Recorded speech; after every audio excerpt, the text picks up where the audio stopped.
we have to cover the political history of Kushanas and Satavahanas. Then we also have to understand trade and society of post-Maurya. And we also have to discuss a very dangerous thing, what is called Satavahana land grant tradition. And thereafter, we discuss Guptas. Again, an area which everybody knows about but don't know about also. So yesterday we covered the Indo-Greeks, the Shungas, the Shakas, the Chera Chola Pandya, and we also discussed the story of megalithic, the story of Saka and Vikram calendar, and we did previous year questions also. This is what we've done. Now today we have to understand the trade profile, along with that the political history of the Kushana Satavahanas and what we call as caste formation. Now this period, because of the fact that India was connected quite well vis-a-vis the Silk Route itself or through the maritime routes, be it Africa, be it Southeast Asia,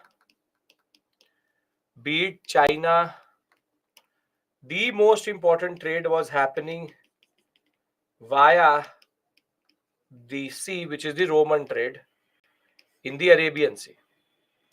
So when we talk about the post-Mauryan period, if somebody asks you in which period trade reached the highest point in ancient India, it is the post-Mauryan period. The post-Mauryan period between the period of 184 BCE to 300 CE, this is the period of very good relations with the world and highest point, the zenith of trade. What was revived in the Mahajanpada period will peak in the period related to the post-Mauryan period. Now that is testament, or that we know because of the fact that we have trade with China under Ptolemy, and Ptolemy in his geography talked about how silk fabrics, utensils were being imported from China, and we were sending a lot of textile to China itself. And over and above that, we have found Chinese coins as deep as into the Mysorean sector. Further, when we talk about trade with Africa, we have again Egyptian and what we call Ethiopian or Abyssinian commodities being found in India, and Indian commodities being found in that sector. Then Swarnadipa or Swarnabhumi, as referred to in text, Southeast Asia was known for exporting. We were exporting sandalwood, textile, spices to the Roman Empire through that sector also, and to them also. And who is Ptolemy? Ptolemy is a Greek writer. And the most important trade which led to a lot of prosperity, the prosperity of the Indian subcontinent, was because the Romans actually had a very good trade relationship with India. And we have Pliny's Natural History, which talked about the fact that how muslin, which is a cloth, calicos from the Chola, the Satavahana, spices, the pearls from the Pandyas, everything was going towards the Roman area. The Romans were literally bleeding what we call as bullion, which is gold and silver. as close to 550 million setres, which is the Roman currency, Roman gold currency. And therefore, Roman coins have been found as deep as in the northeastern sector, as deep as in the deep south, and in Gujarat, Rajasthan, and even in the northern sector. So we know that when we talk about trade, India was a very important subcontinent when it came to trade in this whole sector itself. We also know that because of a text which is called the Periplus of the Erythraean Sea. This is the name of the text itself. We don't know who wrote it, but it has been written by an Egyptian merchant, and he talks about multiple Indian ports which are referred to in Egyptian texts. So, for example, you have Bargaza, referred to Bharuch in Gujarat. You have Kalyan in Maharashtra, Sopara in Maharashtra, Tindis in Kerala, which is Calicut, Muzirish, one of the most important trade areas itself. Then Poduka, which is Arikamedu, Masula, which is Mauslipatnam, and Gang, which is Tamralipti, which is Bengal itself. What we see is that we have multiple references to multiple ports. So the fact is that when somebody is writing it in the what we call as Egyptian sector, still they are referring to this, which in that regard is quite important generally. So as I said, trade wise, highest point, and we are already seeing that the Indian subcontinent has proper coinage, gold coinage was coming through, and we are basically rising as a subcontinent very quickly. Pondicherry is in Pondicherry, Tamil Nadu coast. Are we clear about this? We are now transitioning from that to the political history, because Kushana Satavahana political history is left. This was what was left for last time. Okay. So yesterday we discussed the political history of Indo-Greek, Shunga, Shakas, and the other smaller nitty-gritties. Here we are discussing the political histories of the Kushanas and thereafter the Satavahanas. Roman had mines in their area, in not here but in Europe. Okay, now Kushana, as I told you, were the Yuchi tribe which had pushed the Shakas into India. But when the Yuchi tribe comes under pressure from the Chinese Empire again, what happens is that it in turn leads to them entering into India. And when they enter into the Indian subcontinent, what we see is that they are able to take the Indo-Greeks, they're able to take the Shungas, and the whole of North India gets consolidated under the Kushanas. The Kushanas are able to consolidate North India.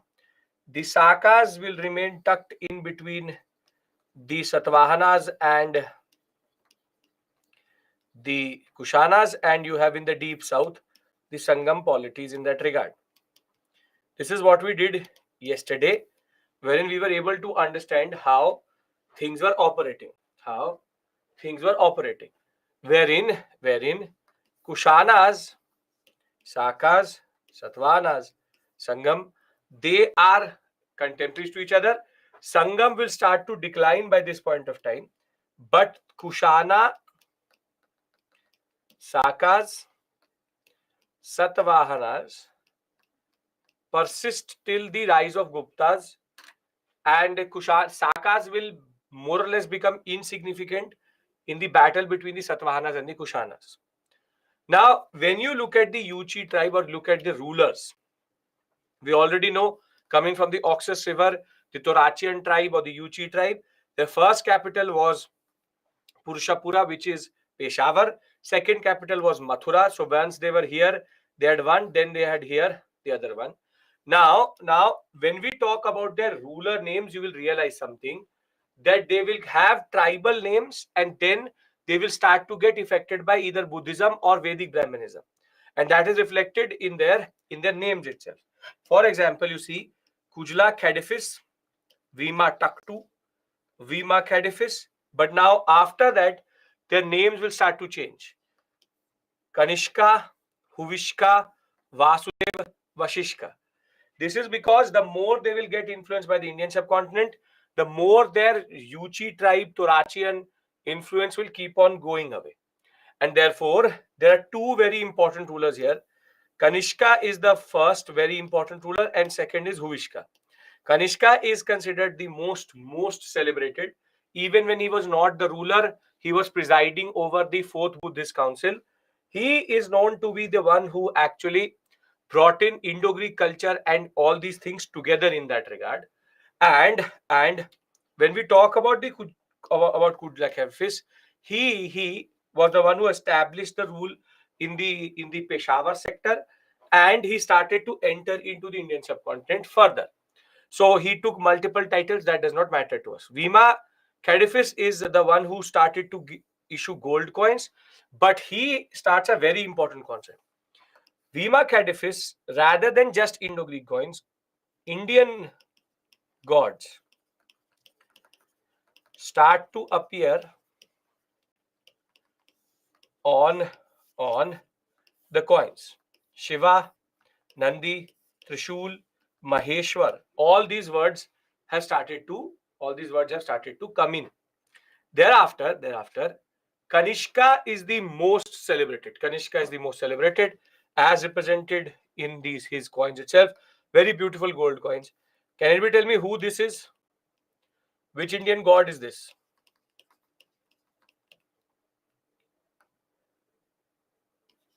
Good. Buddha. It's called Sakya Buddha. Sakya Buddha is the one who's used in mostly in the Tibetan sector. Tibetan Buddha looks like this, Sakya Buddha. So Kanishka is the greatest of all rulers. He started to mint gold and copper coins. We know the largest number of coins will be issued and circulated by him. He will bring in both Indo-Greek, Greek and Indian rulers all come together, and he even kept the Chinese, a little bit of the tribal influence along with Indian influence together by taking titles such as Kaisar and Devaputra. And further, Kanishka embraced Mahayanic Buddhism after the fourth Buddhist council in Kashmir. Now, he got influenced by both the scholars, Vasumitra and Ashwagosha. Vasumitra was the one who presided over the third Buddhist council itself, fourth Buddhist council itself, wrote the book called Mahavibhasha Shastra, and Ashwagosha was the vice president. Both will influence Kanishka. Now, Kanishka is important to us now. He's important because he's written a lot of texts also. And now he becomes a problem for you because these are texts written by him and you have to learn them. So, for example, the Shauriputra Prakashana and the what is called Sudara Nandana are two dramas which was written by Kanishka himself. Again, have to be learned. Then he wrote also poems, for example, the Buddha Charita, the Vajrasuchi, and the Gandhi Sotra. Again, has to be remembered 3, 4, 5. We believe that the who was Kanishka, ruler of Kushanas. Ruler of Kushanas. I don't know why you're asking me that. We are discussing Kushanas. So we believe that the master of Ayurveda, the Encyclopedia of Indian Medicine, Charak, the Charak Samhita, which is basically the book of Ayurveda, was actually written in his patronage under his court. Kanishka controlled the Silk Route, largest number of gold coins also, and developed a lot of irrigation works in this whole sector from Afghanistan to the Indian sector. So that way, he's quite a significant ruler because he represented different gods on different coins, from the Greek gods to Shiva to Buddha. There are multiple representations. And when it came to their administration, we only know one thing, which is that they were governors, the Kshatrapas, and they were not that centralized in that sense. Decentralization, in a way, is there. In a way, is there. Now, as I told you before we go to Kushanas, what you have to remember is coins represent Greek plus Indian gods. First thing. Second thing, you would have to see what is called Kanishka is the most important ruler.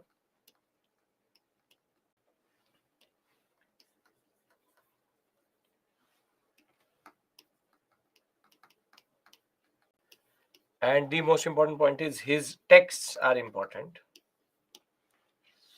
Sir, it's buffering. Please refresh. You refresh. Why should I refresh? You need to refresh. Why am I'm fine, right? Vikram, you refresh, not me. Kushanas controlled the Central Asian, what we call as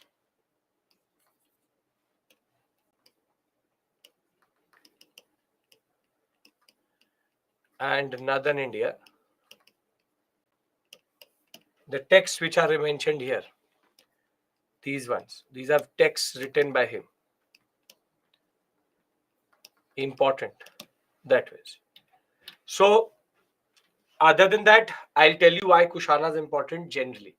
Are we clear about this? They are the ones who consolidate North India. Yes? Okay. Now come the Satavahanas. Now,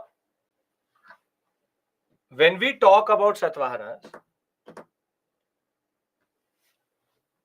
Satavahanas have multiple distinctions. But Satavahanas are also the single-handed reason why no empire hereout or no empire henceforth will ever be centralized. Satavahanas are Brahmins.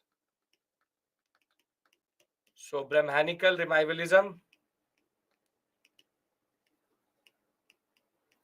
will start under them.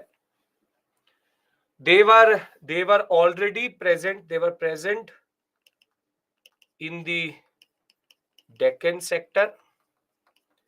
As soon as Mauryan authority fully fades, they come to rise. It's not that they come from outside. And further, the most important concept here is Satavahanas. Now, this is again a gray area, major gray area. People argue that Satavahanas are matrilineal. It will be written in every text. It will be written everywhere. It will be written everywhere that they are matrilineal, but they aren't actually. This word is for the examination, but technically the Satavahanas are not matrilineal. Why? Because see, Satavahanas had a tradition of honoring their mothers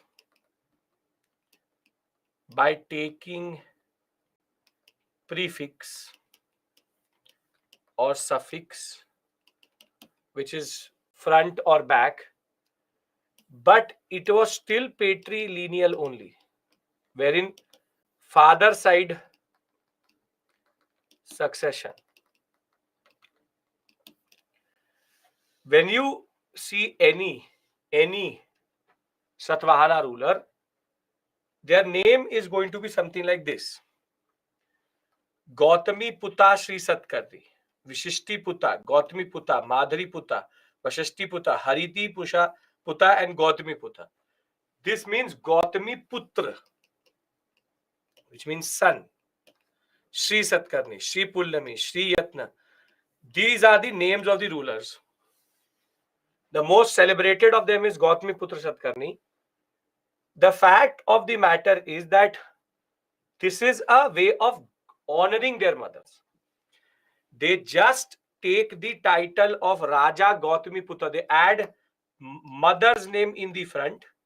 But other than that, they don't go forward in that way. They do not. It's not that father side lineage is not taken. Father side succession only happens. It's just that mother's name is just taken to honor them. But the problem is that the examiner won't understand that. The examiner won't understand that. And I showed you yesterday how there are multiple interpretations and multiple what you call as interpretations in which it basically is left to the examiner's interpretation. Now, if it says in the examination they are only matrilineal dynasty, accept it. Though technically it is wrong, but accept it. On the other hand, the Satavahanas are mentioned in multiple texts. One of the Puranas itself, which is called Matsya Puran. But they had multiple capitals throughout this sector itself. From Kotalingala to the Pratishta Purana to Sri Kulam, and this came in the examination this time. In 2023, every time I used to tell the capitals of Satavahanas, people used to think, how will that come in the examination? And it came, wherein they said Dhanyakantaka refers to which area in India. And Dhanyakantaka basically is this Andhra sector. So UPSC, for some reason, picked up this peculiarity, a standard concept of the Satavahanas, which is Amravati in Andhra Pradesh. They picked up the Satavahana capital. If anybody would have done the class or paid attention to the PPT, all students got it. But if you are again ignoring or not trusting the material, these things evade very quickly. This standard thing we do, sometimes these small things can matter and give you 2 marks for free in that sense. Now, I have established to you that the Satavahanas are known for the concept of patrilineality, for the concept of matrilineality, allegedly, but they aren't. They still, in a way, follow matrilineal. The fact of the matter remains is what is more significant is what they do as rulers. Here, he is considered the most important ruler, which is Gautami Putra Satkarni. Satkarni, Hala, Vishishtiputra, and Yajni Satkarni are also there. There are close to 225 rulers of this dynasty. In the 450 years, you will find different texts. 30 major rulers are there, but you will find 225 in different texts in that regard. But we don't really care about that. We only care about these 6, and that too only this one, which is Gautami Putra Satkarni, because he's known for a lot of interesting things. So I've established to you where they come from, which is they were already present. They are able to capture. They are the only matrilineal dynasty. That is allegedly what is said. But matrilineality does not work like this. But for the purpose of the examination, yes, sure, why not? Sure, why not? Which is the fact that it is matrilineal. The simple point of the matter is they honor their mothers. That is not matrilineality. But if it says matrilineal in the exam, because certain NCRTs say that, sure. There's no other dynasty in India ever which ever did this, which is to honor their mothers by taking their names as titles initially. That is a very unique thing about the Satavahanas generally. Now, let's discuss about them a little bit. What are the significant points for each one of them? He is the one who basically, Simukha is the one who founded the Satvana dynasty, active after Ashoka's death itself. Built Jain and Buddhist temples in this sector because the community here is very big that way. Thereafter, mother's title uttered by Satavahanas, yes. Thereafter, Satkarni I was the third major ruler of this dynasty. He is known to have killed the Jain king Karavela of Odisha and expanded into the Odisha sector, take Kalinga. Further, he also pushed back the Shungas in Patliputra. That is why the Shungas will start to decline there further. He will basically become the most important personality in the area, in the Deccan area, and he will take the title of Lord of Dakshin Path. Basically, in the Naleghat inscription, his wife Nainika refers to him as Dakshin Patapati, which is the one who rules the Dakshin Path route itself. And he will start to then perform Ashwamedha, and revivalism of Vedic Brahmanism, which I will discuss with you, is very significant, will lead to a major change in that regard. Thereafter, Hala is known for having compiled a text called the Gatha Saptasati, very important. And it's a Prakrit word, it's a love poem book itself. And his minister, Gundaya, then composed the Brihad Katha. These are standard texts which will be referred to in the examination. They're always sprinkled around somewhere. Standard texts written by rulers, always important. Now comes the most celebrated king of the Satavahanas, which is Gautami Putra Satkarni. Gautami Putra Satkarni is the greatest ruler of the Satavahanas. Will conquer the whole of Deccan area, even go till a little bit of deep south in that regard. And his mother, Gautami Balashri, used to always say in inscriptions that he is the Eka Brahmana or the Kshatriya Dapa Mandama, which is the one who destroys the pride of Kshatriyas. He will capture the Shaka areas, he will capture the Pahlavas, which is basically Shaka Pahlavas, same thing. And thereafter the Greek, Indo-Greeks. He will go as north as capturing certain sectors on the Indo-Greeks. And he was as much as a very big Brahmin, he also gave a lot of land to Buddhist monks. Can anybody tell me why would he still give land to Buddhist monks?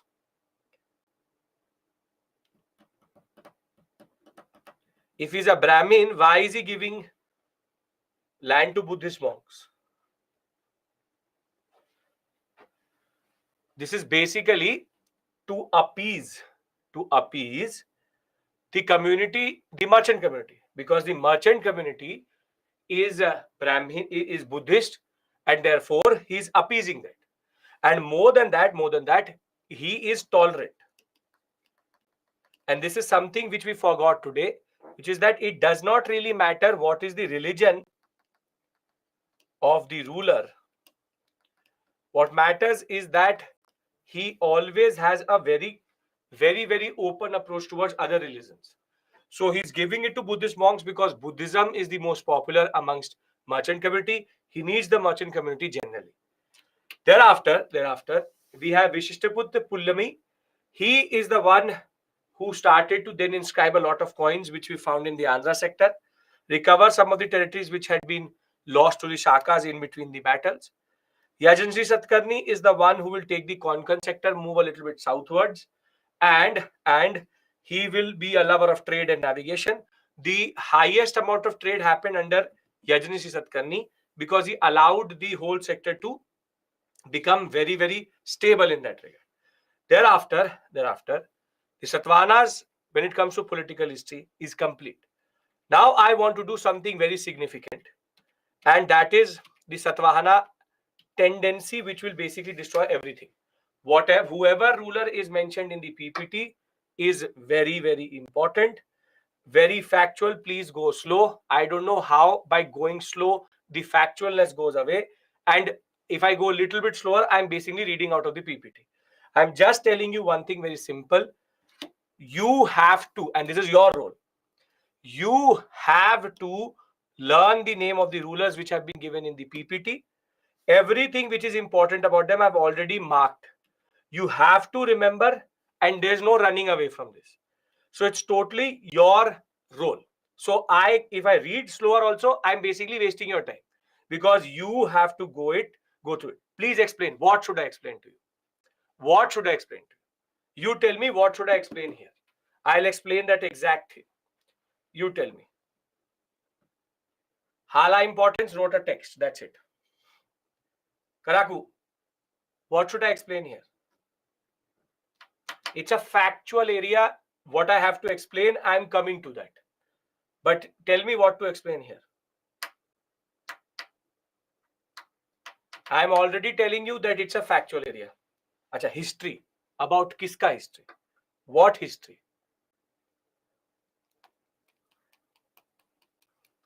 What history?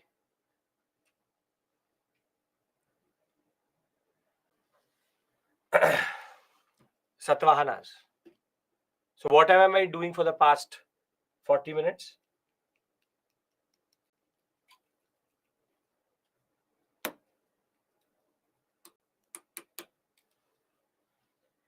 Please ask MCQs before starting the class. Monica, won't happen. It's not a school exam.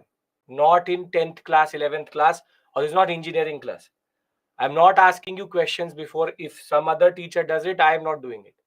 Stop this obsession with PMCQs. So your suggestion taken, but won't happen. because that's not how it works. You will get enough questions to practice. First, understand something. Again, I will not get distracted. Simple point is, yesterday we did the political history of a lot of people. I told you the important rulers. I told you everything important generally. Here also, I am telling you, they are known for the fact of honoring their mothers.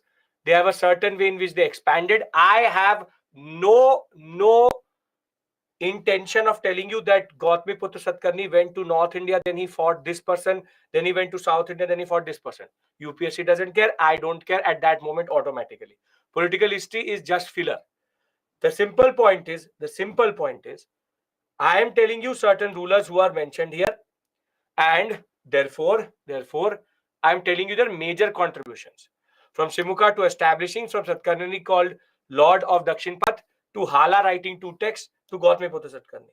Simple, straightforward point. The simple point is that Shimuka, Satkarni, Hala, Gautamiputra Satkarni, and these rulers are considered important for certain things.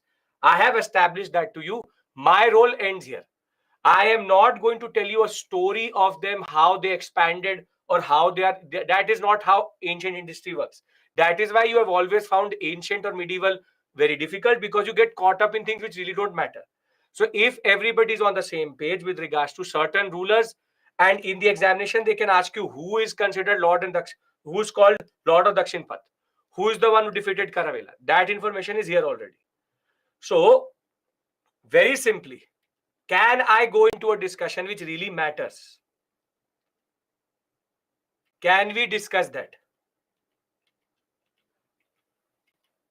Why Gautamiputra Satkarni is marked as very important, the greatest ruler like Kanishka.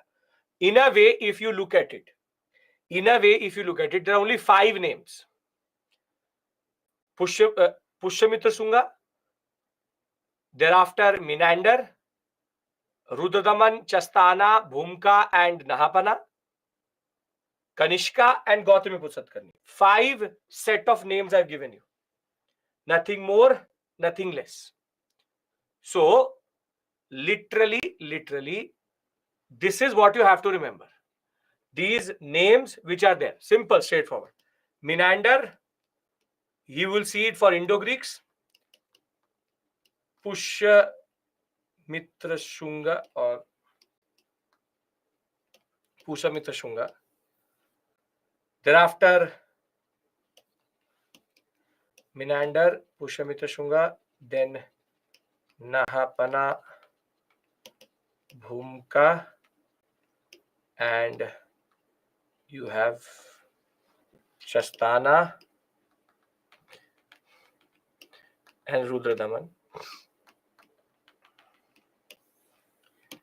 Then you have Kanishka, and then you have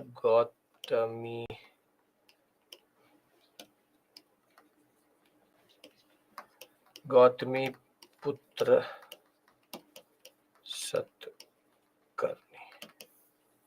That's it. If tell stories simultaneously with facts, we remember for a long time. Karaku, don't tell me how to teach. Literally, I'm not asking you. So I draw certain lines. If I try to actually tell you the story, you will be the first one to run away. So you have the option to leave the session. I don't. So stop being the teacher, be the student. That is more than enough. Okay. Can you remember these 5 set of names? And if you really love the stories, let's do BA Honors History. I'm not here to teach you honors level history. I'm here to make you clear UPSC. That's it. Matrilineal are there. Vivek still stuck there. Yes, they are matrilineal for the purpose of the examination, though they're technically not. Okay. Because, sir, many of having Gautamiputra. Many, yes, why not? Here, multiple sons were there for mothers. That is standard thing. Okay. So did Satavahanas have also distributed gold coins? I'm coming to that. That is what really matters. If I have gone through the barrage of irrelevant questions, can I move forward? Because that is what really matters here, which is Satavahana tendency and something very important. Okay. Now, the battle with Karavela leads to Karavela's death. Kalinga is won. Battle of Kalinga it is called. In history, there are multiple Battle of Kalingas. Nahapana was the part of the Saka, the Mandsaur sector. Nahapana and Bhumka. And Nahapana was defeated by Gautamiputra Satkarni to capture Shaka areas. Okay. Now, Satavahanas are credited for something which is quite significant. It's quite significant. And they will introduce in the Indian subcontinent a tendency which will basically destroy the Indian subcontinent in the long run. See, the Satavahanas are Brahmins. And in order to revive their power vis-a-vis Buddhism, and over and above that,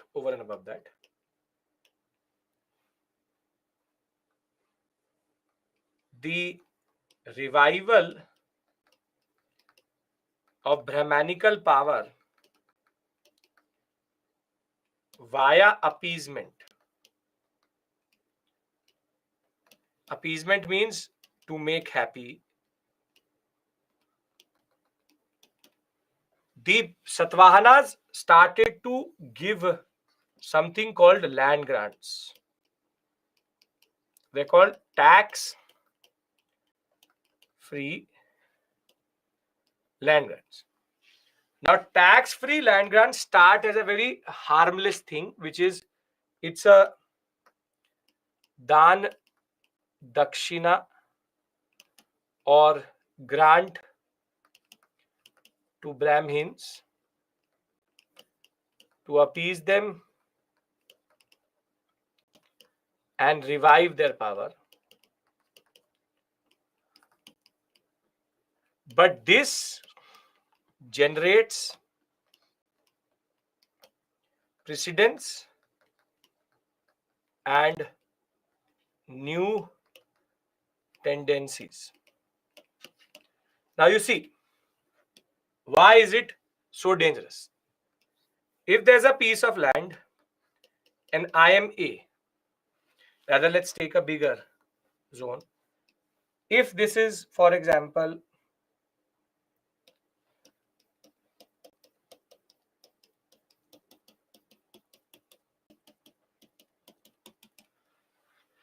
this is an area in which there are 100 villages, wherein there are 100 villages here, and this comes into Satvahana area. This is Satvahana area. Now, in order to appease a Brahmin, they can give certain portions of, for example, 20 villages to Brahmin A. Now, understand one thing. The 80 villages which are left, tax is collected by whom? Tax is collected by whom? Who collects the tax? Who collects the tax? The king. The king. Now, king collects tax. King collects tax.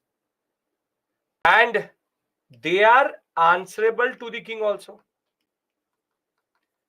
Answerable to the king also. However, if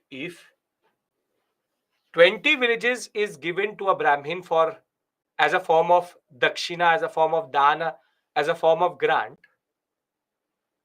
now Brahmin A gets a tax-free land grant of 20 villages.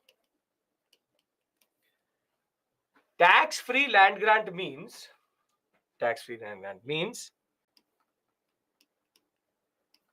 tax will be collected by the Brahmin.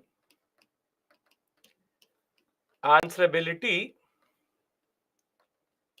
is also to the Brahmin. He basically becomes the overlord, or this area basically now comes under the Brahmin itself. Under the Brahmin itself. Now, the Satavahanas are doing two things simultaneously. Satavahanas, by giving land grants which are tax-free land grants, what they're doing is that they're doing two things at the same point of time. One, they are destroying their own revenue base and treasury, which is that by foregoing the tax on that land, there's an impact on the total revenue falls. On the other hand, they are also creating local power centers. They're also creating local power centers, meaning that these Brahmins are totally autonomous and have full control over the areas given. The fact is, if it was a land grant, it would still have been okay. The problem is it is a tax-free land grant. This is the problem, because this leads to revenue loss.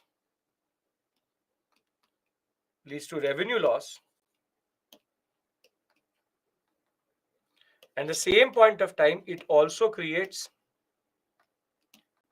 local intermediaries which are powerful. And this is basically a poison. After agriculture, if something really destroyed the Indian subcontinent, it was tax-free land grants. These type of land grants were given.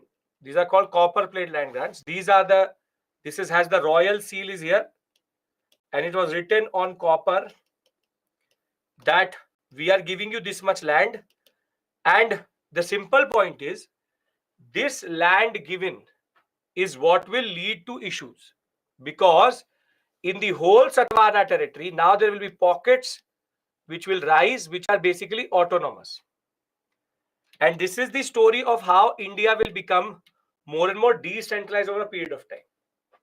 I'll tell you why. First tell me, do you understand what do I mean by tax-free land grant? Why do the Brahmins need to be appeased? Because the ruler is a Brahmin and you help your own community.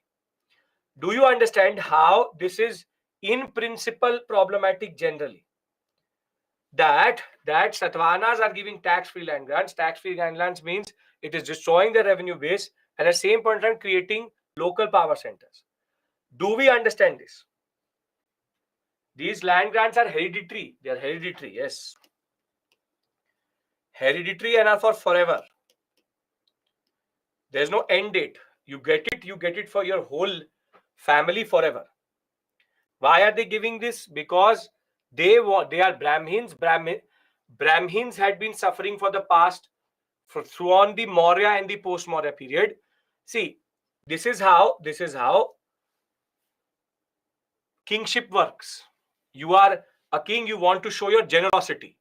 So you're going to be recognized by the Brahmins quite a lot, because he is the Brahmin, he is the king who gave Brahmins so much dan dakshina. And that is again coming through that concept of ritual purity or ritual punya. Ritualistic merit is the concept that if you give 20 villages to a Brahmin, he gives you ritual merit. So again, don't act like an American that you don't understand appeasement. We do it ourselves. We do it ourselves. There's a very good friend. We need something out of that person. We give him his car. We give him the car. We give him his bike. That okay, you use it till I don't use it. You take it. That is called appeasement. Appeasement happens. You give dan dakshina to Brahmins because that gives you ritual merit. And Satavahanas are trying to revive the culture of Brahmanical Vedic Brahmanism and religion itself. Are we clear what is the initial purpose? The initial purpose is only appeasement of Brahmins. Appeasement of Brahmins is the initial purpose, but it creates a precedence for something which will happen later. Are we clear about this concept? I want everybody's yes. Yes? Okay. Now, initially, Satavahanas started to give it. They started this land grant tradition. Later, the Kushanas also copied the Satavahanas in order to keep everyone happy and appease. The simple point is that this is okay till the state, treasury, and economy is healthy. Till then, land grants do not impact or create issues in empire. And that is the basic point. Nobody is looking at the long term. In a way, I'm also telling you why would it be that Gajni will be coming to India 17 times, Gori will be coming to India, and why would the Indian subcontinent be a very easy target for the Turkish invasion? The genesis of that issue is here itself. Because initially, when the treasury economy is very, very healthy, you don't see the impact. But over a period of time, what happens is that land grants create political intermediaries who have absolute power, over territories. Because tax, rules, law, everything is dictated by that person. The donor, no, not the donee, one who receives, basically will dictate everything. Now, what is even more important is the fact that land grants initially are given to only Brahmins or religious personalities. But what happens is that in the period between 200 CE to 300 CE, Roman trade starts to contract. When Roman trade starts to contract, the revenue flow starts to reduce. Now, which is the biggest burden which a state has? What is the biggest burden which a state has? Biggest burden. To run an empire, what is the biggest burden? It is the salaries of the bureaucracy and the military. If you don't pay your bureaucracy and if you don't pay your army, they will rebel. Now, when it came to salaries of military and administrative officers, with revenue flow decreasing, guess what these rulers will do? These rulers will do? With revenue flow reducing, the Satavahanas and Kushanas will start to give tax-free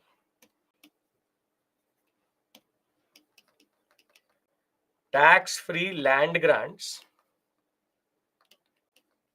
as salaries or in lieu of service.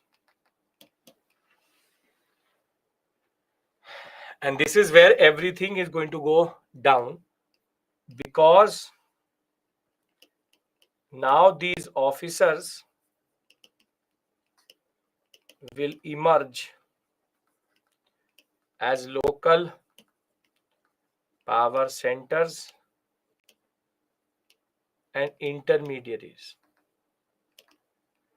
And this is called political fragmentation, what we call also decentralization.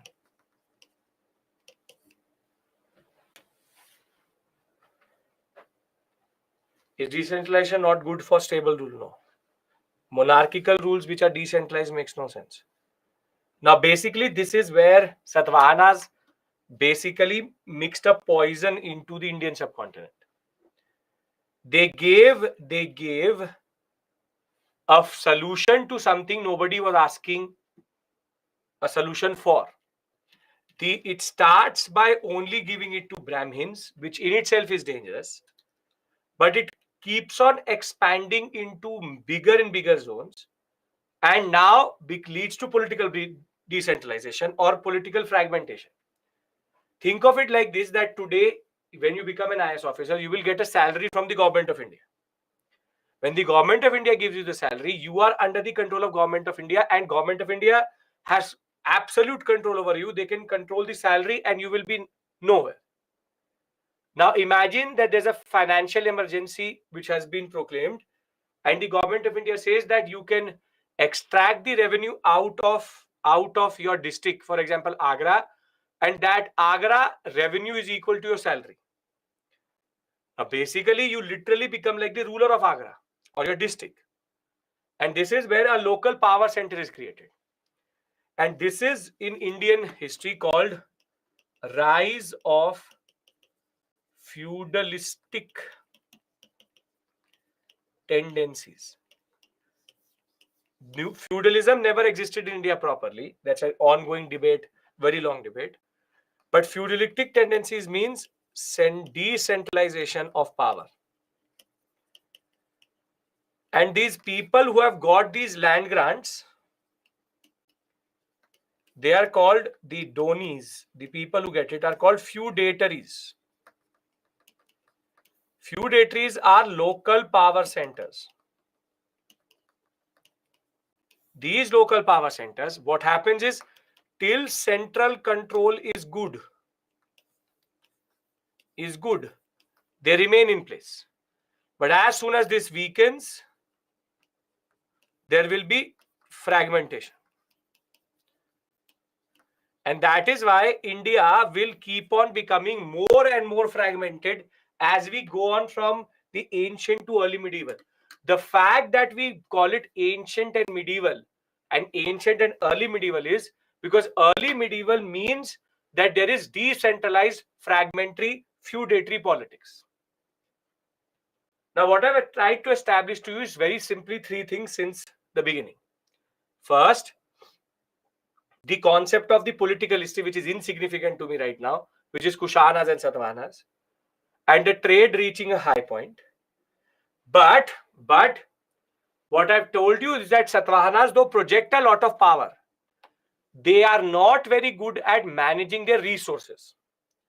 And though it was a harmless task to give land grants to these Brahmins, it gives the rulers a headway that when there will be fiscal issues or economic issues, they will start to give land grants to officers. When they start to give it to officers, these officers become local power centers and they emerge as feudatories or local decentralized power intermediaries.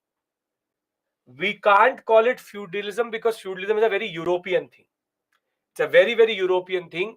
The concept of king, vassal, lord, knight, this does not happen in India. It's not feudalism.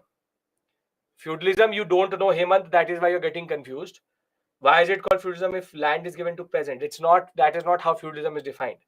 Feudalistic tendencies is the way of, I'm not saying India had now feudalism.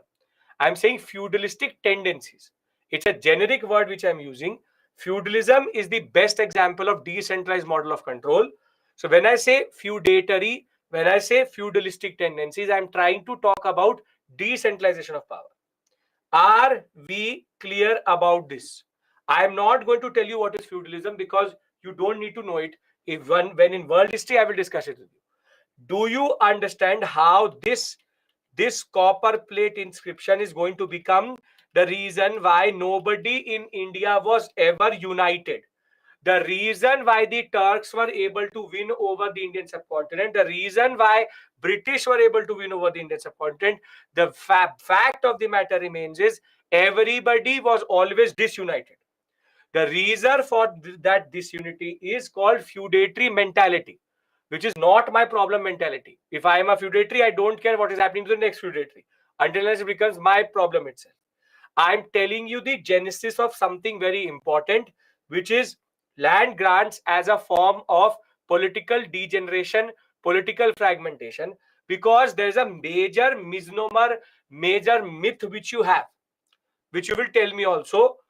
Gupta age is the golden age is a very big myth which was pushed through the nationalist historiography.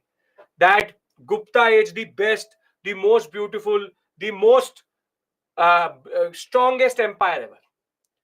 But Guptas, when it comes to political history, are the best example of decentralized control. They are a golden age of literature. They're a golden age of culture. They're a golden age of temple building, sure. But politically, the Guptas are not, after Samudragupta, an example of centralization. There has been no way any empire was ever centralized. This is going to be a running story we will see throughout now this point till the decline of the Mughals itself. Simple point is that land grant traditions are a poison like agriculture which can destroy centralized empires. That is why after Mauryas, no centralized empire ever rose. Are we clear about this? Because when we talk about Gupta Satavahana administration, the different provinces were divided into the Ahars, and we know of the Amatyas, the Mahasenapati scribes, again standard officers are there. But the Satavahanas started to practice granting tax-free land grant to Brahmins and Buddhist monks. And therefore, what will emerge out of this are two words which will become very important, which are called Maharathi and Mahabhoja. Maharathi, Mahabhoja are actually terms given to feudatories. And now, datories. Now, beat the Guptas, beat the Vakatakas, beat anybody. All rule will be about feudatories capturing power. You know how Guptas actually came into existence. Guptas were the feudatories of Kushanas. They captured power. Vakatakas were the feudatories of the Satavahanas. They will capture power. Thereafter, Harshvardhan was the feudatory of the Guptas. This is going to be standard story. The Rajputs were all feudatories of the Pratiharas. So it will just now become a chain of feudatory capturing power as soon as central authority becomes weak. And this is where the basic story of the Indian subcontinent goes south very quickly. It has now become very clear that now the Indian subcontinent will never remain centralized. It will just keep on fragmenting more and more. The more the economy goes down with the Roman Empire falling, the more they will keep on just basically dividing further. It literally becomes like a geometric progression. That it is 1 to 8, 8 to 20, 20 to 50, 50 to 1000. It is increasing exponentially. And therefore, the Satavahanas did something which destroyed the Indian subcontinent over the long run. The word feudatory is used interchangeably for the concept of local power intermediary. You want to call them local power intermediaries, you call them local power intermediaries. Anybody who has tax-free land grant, who has absolute control over his or her area, mostly his area, is called a feudatory. Are we all clear about this? Because I want to end this section. Samant, yes, Samant is a word which will emerge later. That is why Samantavad is the Hindi for feudalism. Are we clear about this? Because I want to end this section, give you a 5-minute breather, then a burst of caste formation. Okay. Now, economy-wise, coins of the Satavahanas have been excavated in multiple places. Double diatrachs, but silver, copper, lead, and potin. Potin is silver plus copper. Which is the metal which is missing here? What is the meaning of feudatory? A local power intermediary. Gold. This, what does it indicate? What does absence of gold indicate? It indicates that there's an issue with revenue and economy. And now you can see how this point will get linked up with the land grant point. That the declining economy as represented in the coins itself, and when I show you the Satavahana coins in numismatics, you will realize that the coins were the worst ever. And therefore, be it round, square, or rectangle, Satavahana coins were always very low quality. And therefore, the pattern with regards to having multiple coinage symbols, this is something we'll do in numismatics. This is called the Chaitya symbol, Chakra symbol. Again, Buddhist symbols still remain with Hinduistic symbols coming through. The simple point is that we have established that before the Gupta period itself, there are 3 things which are happening. This is the political part. We have reached till 300 CE. We started at 184 BCE. And during this period, we have the Indo-Greeks, the Sakas and Kushanas as what we call as Central Asian tribes which came to the Indian subcontinent. And the fact of the matter was that Indo-Greek, Saka, Kushana, Central Asian tribes, they contributed quite a lot from double diastruck to highest point of trade to popularity of Buddhism, to new calendars. By the time Guptas come, one thing is clear. Roman trade is declining. Land grant tendencies have become common. And the Gupta dynasty will accelerate land grants and establish a truly decentralized empire after Samudragupta, which I will discuss with you. Now, what I want to do here is I want to give you a small breather, 5 minutes.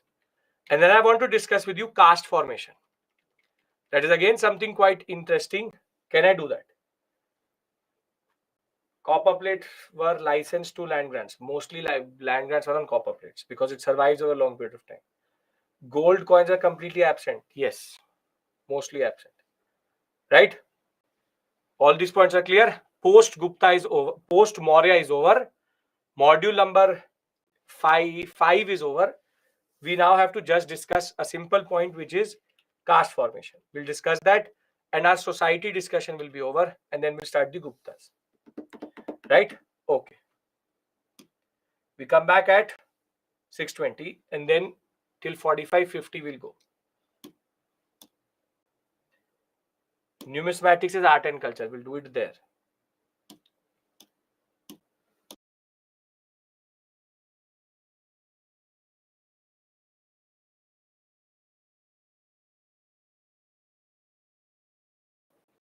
Purely academic. No, the examiner will generally not ask you about caste formation. This is not a mains area, so you don't need to expect something generally out of it. But you do need to understand how does the Varna identity become so messy. So first things first. This discussion is purely conceptual and has no relevance to the examination, but is important to understand the Indian society today. From telling you what is the fourfold Varna structure, now I'm going to tell you how that went further and became more complicated. Now,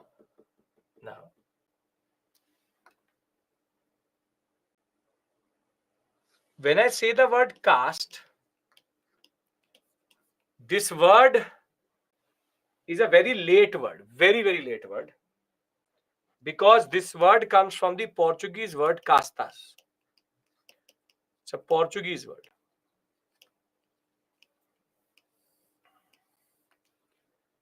And jati and caste, in the period where we are discussing it, post Maurya, are basically words which are interchangeable. Jati and caste more or less are interchangeable words. The second thing which is important is to understand that what you think of caste today is quite different than what I am discussing with you, because caste today is a product of the British intervening into the Indian society. And this is only the first instance of what we call as Varna identity becoming more diverse. This is called, see, we call it proliferation of Varna identity, and is also called Varna samskara. This is the exact word which is used, which today you called as, or you call as, caste formation, or we call it as jati caste formation. First things first, what I'm trying to establish to you is, don't bring in your modern day notions of caste. This is the first time caste appears, and that is the discussion we are having.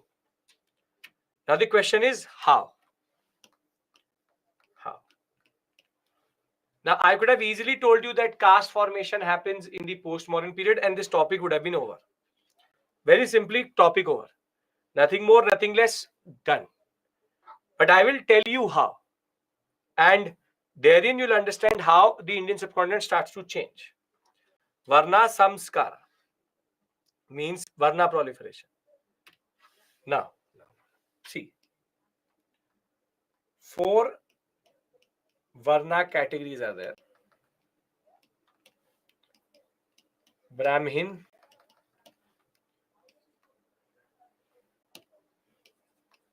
Kshatriya, Vaishya, Shudra. And during the from Vedic age, or to be very precise, later Vedic age to Mauryan, these identities are very, very watertight.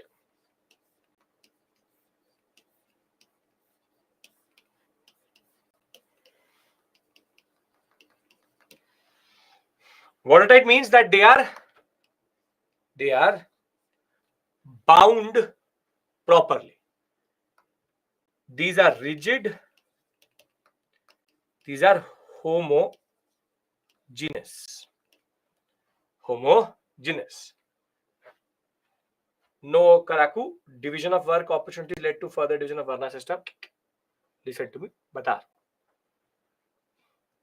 These are rigid, homogeneous categories, and they are what is called as endogamous. Endogamous means that they marry within themselves.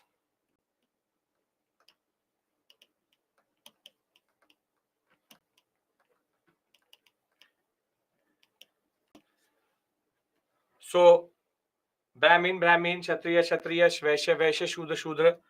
The simple point is these are very pure categories. These are called watertight, homogeneous categories. Homogeneous categories. Now,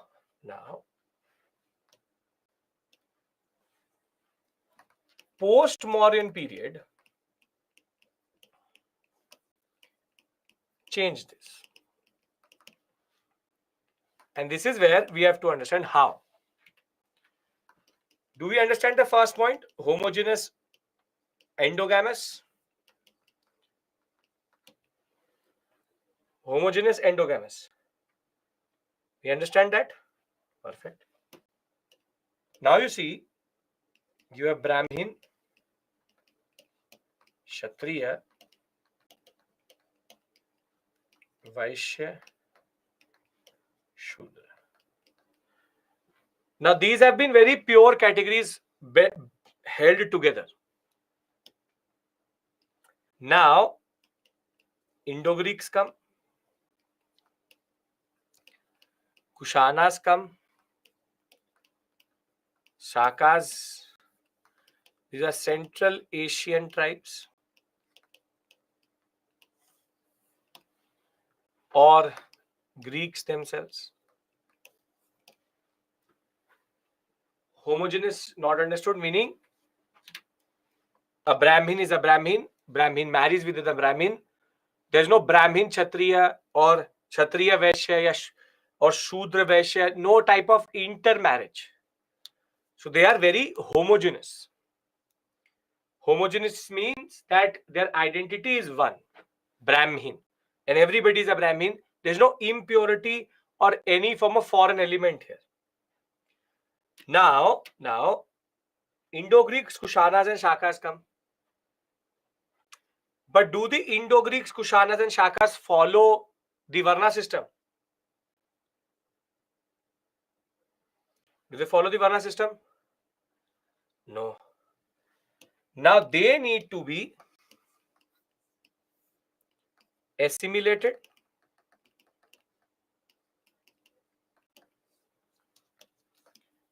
I will use the word. They need to be integrated and assimilated into the Indian subcontinent.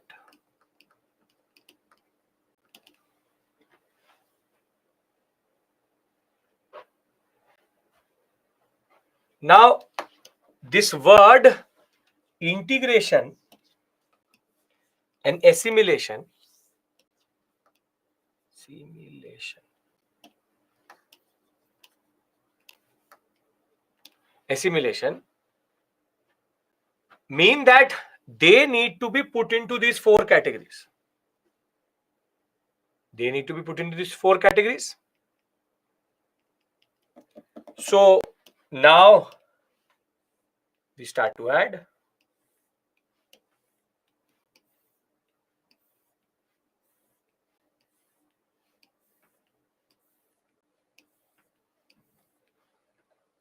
We start to add.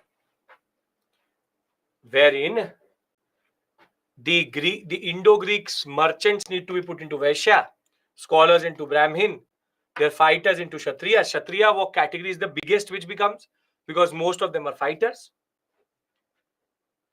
But now there is one original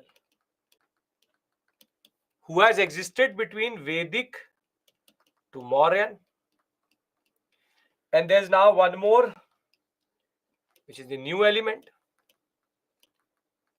Now what is caste? Caste is sub-categorization within Varna. Now what the original Brahmin says is, yes, he is a Brahmin, I am also a Brahmin, but I am A type Brahmin, he is B type Brahmin. That is the concept, right? That I come from this area, I am this type of Brahmin, I am that type of Brahmin. These Brahmin sub-categorization, the Kshatriya, what is caste? All are Kshatriyas. All Rajputs are Rajputs, but they have different castes. Caste means that there is further sub-categorization. If you've seen that scene from Jolly LLB, where the climax scene where Akshay Kumar is talking to that terrorist, and he starts to say that you are a Brahmin, yes, I am a Brahmin, and then he starts to go further. Which Brahmin, what Brahmin, and in the end he says, iske aage bhi kuch hota hai. That is, after this also there is something. In that, basically, the sub-categorization is that, okay, he is tagged A, B, C. Now there's one more, C, D. We have now created four types of Brahmins. This is what is caste. This is what is caste. Wherein the more you integrate these foreigners, the more they create within this homogeneous hold a new idea itself. Sub-varnas, which is nothing but, it's not called subcaste, it's called sub-varnas, which is nothing but caste. So think of it like this, it's like a molecule. You will have one main molecule which had always been there from Vedic to Maurya, but thereafter now newer molecules and newer elements are getting attached to it. So the first process is integration. The first process is integration, wherein you are adding. And the original one wants to say, no, I am the original one. I am, for example, Kanekunj Brahman, and he is a Sarjupari Brahmin. So the fact is they are geographically distributing them. There is further, I am this Gotra of Brahmin, he is that Gotra of Brahmin. That is again something which develops further under caste, wherein you are dividing caste into further. That same way, I am a this Kshatriya, this is a that Kshatriya. A type of a Kshatriya, the B type of Kshatriya. This is not similar to British caste formation, because British did something totally different. That's a separate issue altogether. Do we understand how all of these elements, all these homogeneous categories get in a way disrupted? In a way disrupted, meaning that the original Brahmins will start to sub-categorize, saying, no, I am the original one, he is the new one. But what is even more, what we call as, in a way, became more accelerated and more effective, was now today I go and say to Donald Trump that you are a Kshatriya. Does it actually have any consequence to him? No. Now what happens is, now the Indo-Greeks are here also. Indo-Greeks are here also, Indo-Greeks are here also, Indo-Greeks are here also. Now they don't care about rigidity, purity. And now there is intermixing. Because these new elements, yes, I am a Brahmin, but it means nothing to him. So the second process which happens is intermixing. Now the intermixing will become even more problematic. If a Brahmin and a Kshatriya goes, what do you call that person? If a Kshatriya and Brahmin, then what? Vaishya plus Brahmin, then what? Kshatriya plus Vaishya, then what? Basically, this is where there's a burst of subcategories emerging. So think of it like this, that first you had the original molecule, then the molecule got attached with other types of molecules itself, and thereafter they start to interact with each other. And this basically is like nuclear fission, creates a new chain reaction, wherein now you have one original, then one foreign element, and then foreign element with another element attached to it, then furthermore. So the two processes which actually led to what is called as Varna Samskara are called assimilation and intermixing,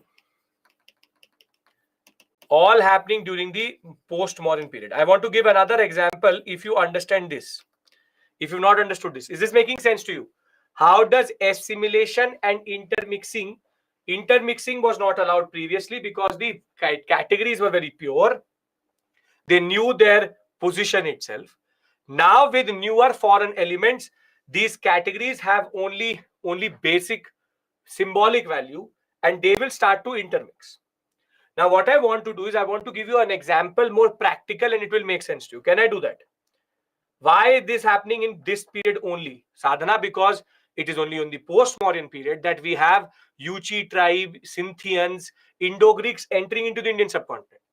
Till before this point, Mauryas were always within them is closed.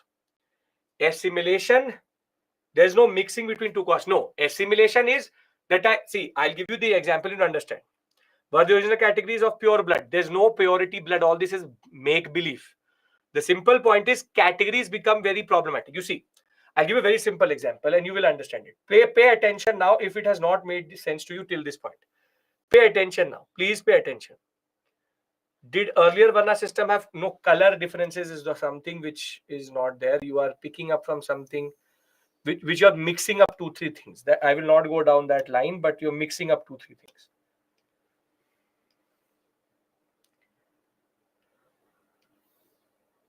See, think of it like this. Think of it like this.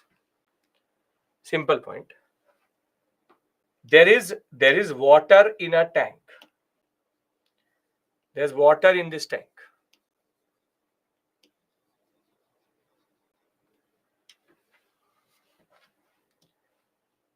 Now, Karaku, you understood very good. Patience. There's water in this tank. This is Brahmin water. This is Kshatriya water. This is Vaishya water. Shudra water.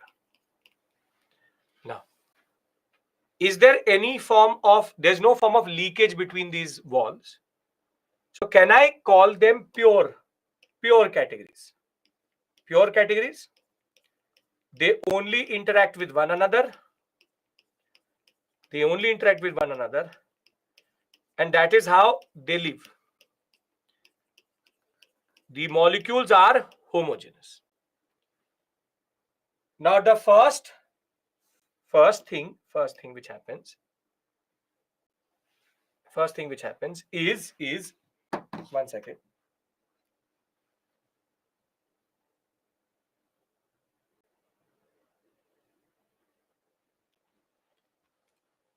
First thing which happens is I get a picture of Indo-Greeks,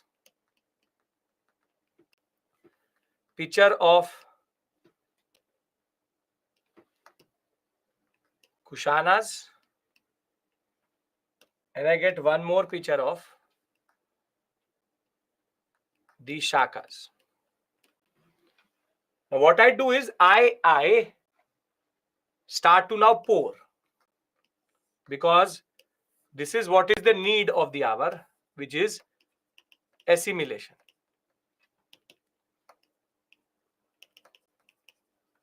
Now what happens is that little bit of Indo-Greek comes here, little bit of Indo-Greek comes here, a little bit of Indo-Greek comes here, little bit of Indo-Greek comes here, little bit of Shaka comes here,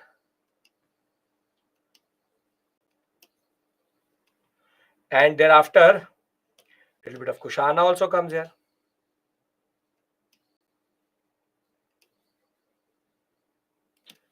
Now what happens is that these molecules start to interact with each other, and the more they interact, the more new type of molecules are created.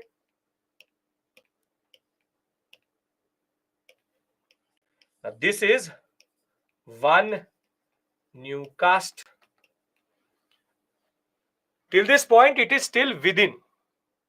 It is still within. Now by mistake I also shift the or give certain type of shift to this picture, and now what happens is they spill over into one another. And when they spill over into one another, now there are thousands of new identities which emerge.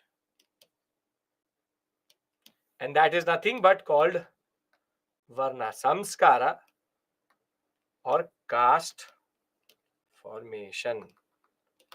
Does this make sense? If it does, we take a break and we then come back and start Guptas. Done? Okay. So we come back by 7 and we take the story forward.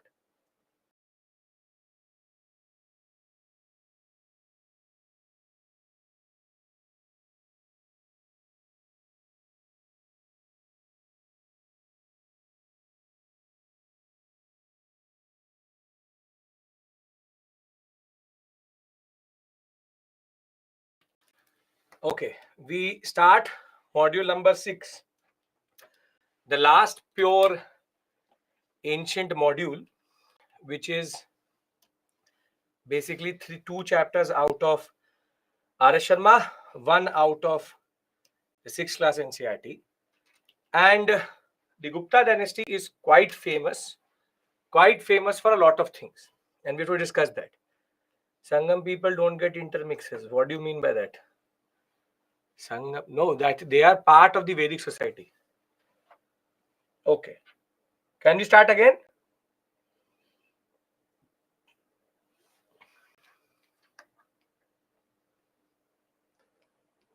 Okay.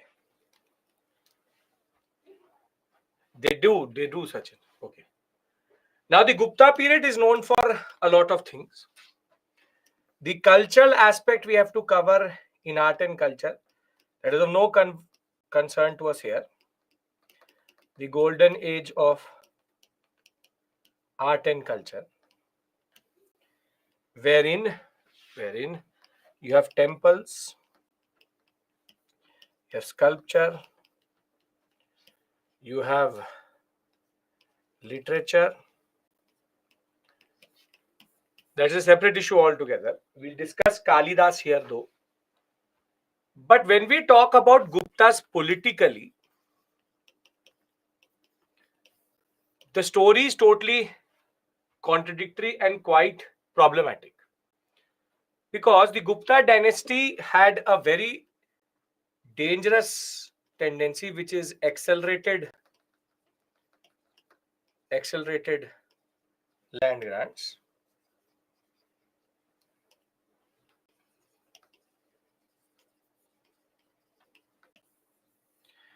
And over and above that, there's also the concept of decentralized control. The Guptas also the third process of caste formation is there. We discussed two, assimilation and intermixing. Another process happens in this period. That is the third process. And then there's the standard political history of the rulers. Now, as with regards to Mauryas, we know about the Guptas out of multiple texts. But here, as much as texts are known, inscriptions are also quite important. Inscriptions.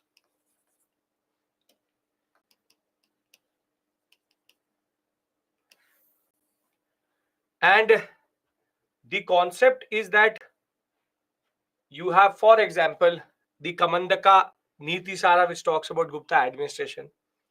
You have Vajika, who wrote the Kamudi Mahotsava, which is the story of how Chandragupta I came to power. And one very simple point, Chandragupta Maurya and Chandragupta I are two different people. He is only called Chandragupta or Gupta, Chandragupta. He is called Chandragupta Maurya. So there can be two people with the same name. He is the establisher. He was also the establisher. Now, you also have Sudhakara Mrichikatika, which talks about a very interesting story of a Brahmin falling in love with Vasanta Sena. Yes, you have to learn this. This came in the examination this time. Devi Chandraguptam, the story of Dhruva Devi marrying Chandragupta to Vikramaditya. This came in the examination and it was incorrectly matched, wherein Devi Chandraguptam was not matched with Vishakadatta. What is the other text we discussed of Vishakadatta? Is the other text of Vishakadatta we discussed in the Mauryan period? Yes, the Mudrakshara, which is Mud Visa, if you remember. Mudrakshara and Devi Chandraguptam are two very important texts of Vishakadatta as quoted in 2023. Now, Kamandaka, Vajika, Sudarka, you have to remember out of this. You have to remember out of this. One which I marked here, thereafter second this one, Mrichikatika. And we also have multiple prashastis. Prashasti means an inscription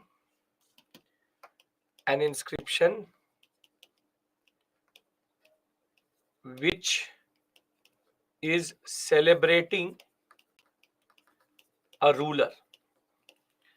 Now, these inscriptions are quite important because they give us a picture of two things.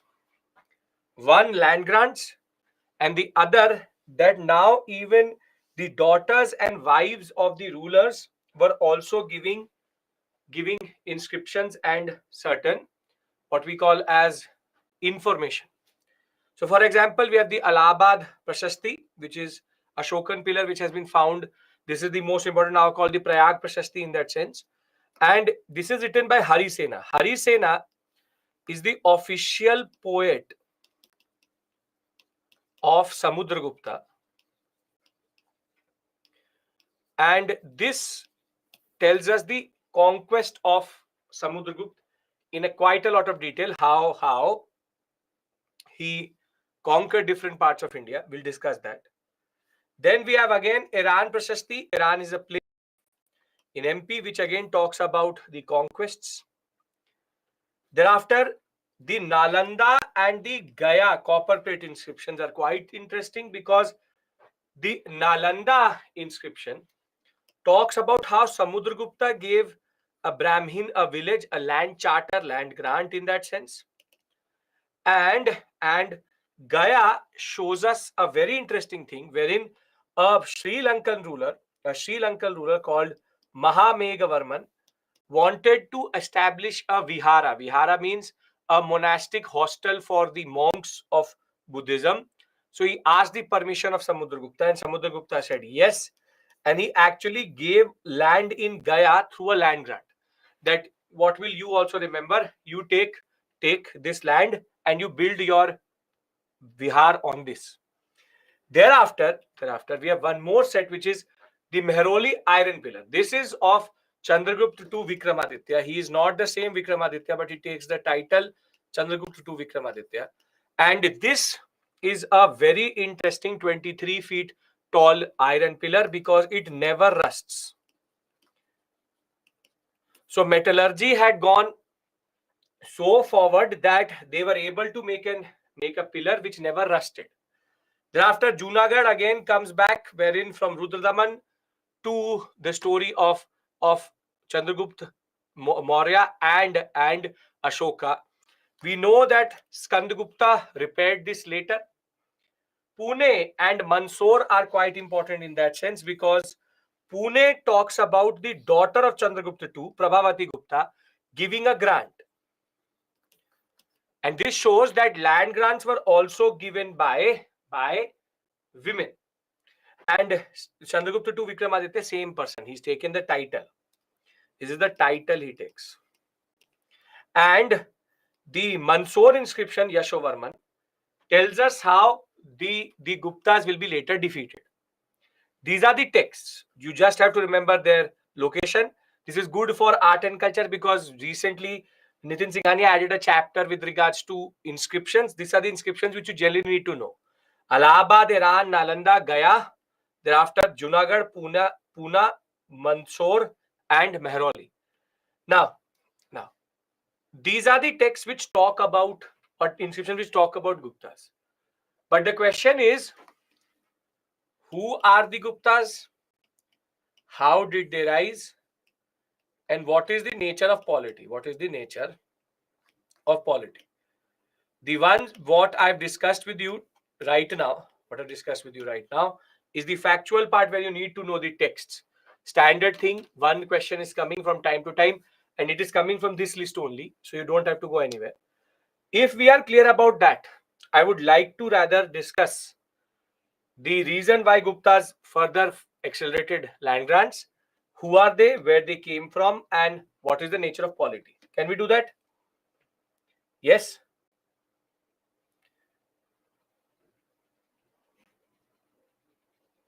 Okay. Now,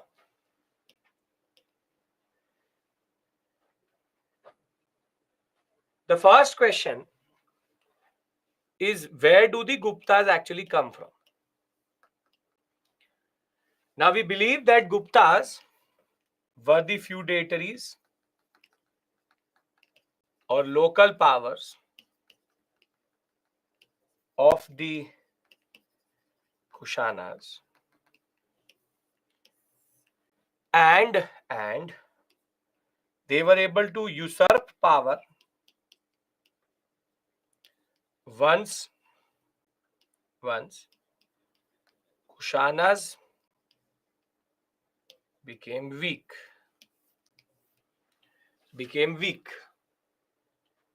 And wherein the Guptas capture power, which is Chandragupta I. The first thing, usurp means to take power away. Standard vocabulary, you should know these things. Now, we understand feudatory, local power, Kushanas. Do we understand these words?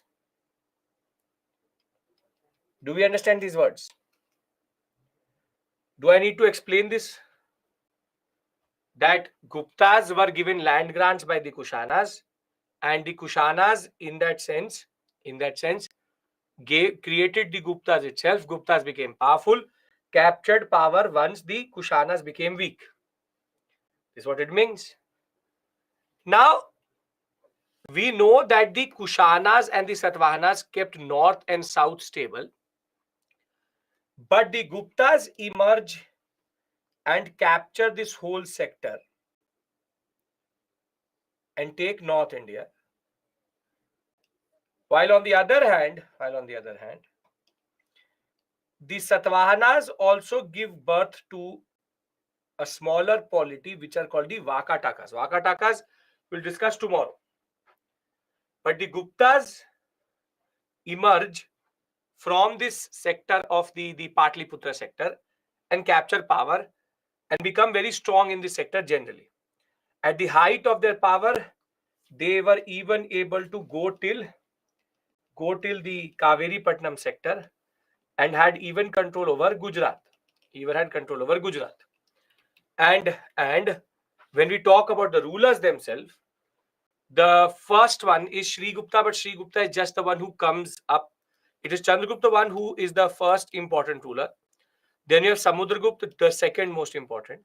Then Chandragupta to Vikramaditya. Till this point, everything is fine.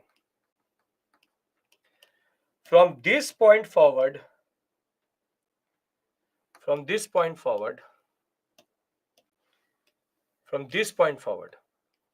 Roman trade fully declines and the real power of the Gupta starts to fade away. Now, I told you that Guptas are in a way a decentralized power, and that can be understood by understanding the way power was distributed amongst these rulers generally. That is what we have to understand, how the Guptas are. Now, Guptas rose as feudatories of the Kushanas is clear to everyone, because I want to now discuss a very important concept wherein the Guptas will basically be the reason for further political fragmentation. Yes, we understand their origin, and I've told you the major rulers also in this, Samudragupta being the most important.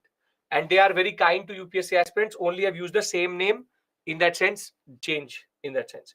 No change of heart. Yes, I will talk about Samudragupta also, don't worry about that. Now, if I ask you, what would be the Varna of the Guptas today, what will you tell me?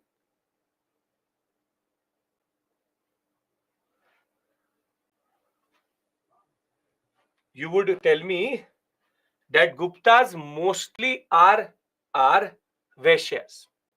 Vaishyas means they are a commercial community. They come from the commercial community. Now, this is where the catch is. Guptas are known to be the ones who accelerated land grants and created the power of the Brahmins too much. And the reason for that is, we believe that the Gupta rulers at time of origin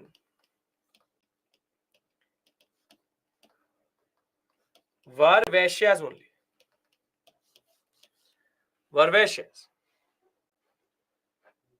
Chandragupta Maurya and Chandragupta different? Yes. Predicted this question 15 minutes back. Yes. Gupta rulers at the time of origin were Vaishyas. And what we see is that though they were able to become the power, they were powerful and ruled the northern sector. Would you get the same type of respect as a Kshatriya or a Vaishya? You won't. So as much as Gupta rulers may be very powerful, they remain Vaishyas. Now, this is where the Guptas basically went out of their way. It is believed that they generously offered land grants to the Brahmins to appease and change their status. Basically, who gives you the status? Brahmin. So the Brahmins now started to, Brahmins in rituals change the status from Vaishya to Kshatriya. And basically, Gupta rulers were very, very close to Brahmins, and they are also basically Hindu rulers or following Vedic Brahmanism. So Brahmins got a lot of power, and land during this period. Basically, Brahmins who are known for knowledge became a landed community because of this only. Because whenever the Guptas used to do big rituals, and they used to do very elaborate rituals, the Brahmins used to say, no, no, no, there is a confusion. These are not the same Guptas we think of Guptas. They are Kshatriyas. Now, from one hand, they call them Kshatriyas. The other hand, they take land grants. So basically, the Gupta rulers accelerated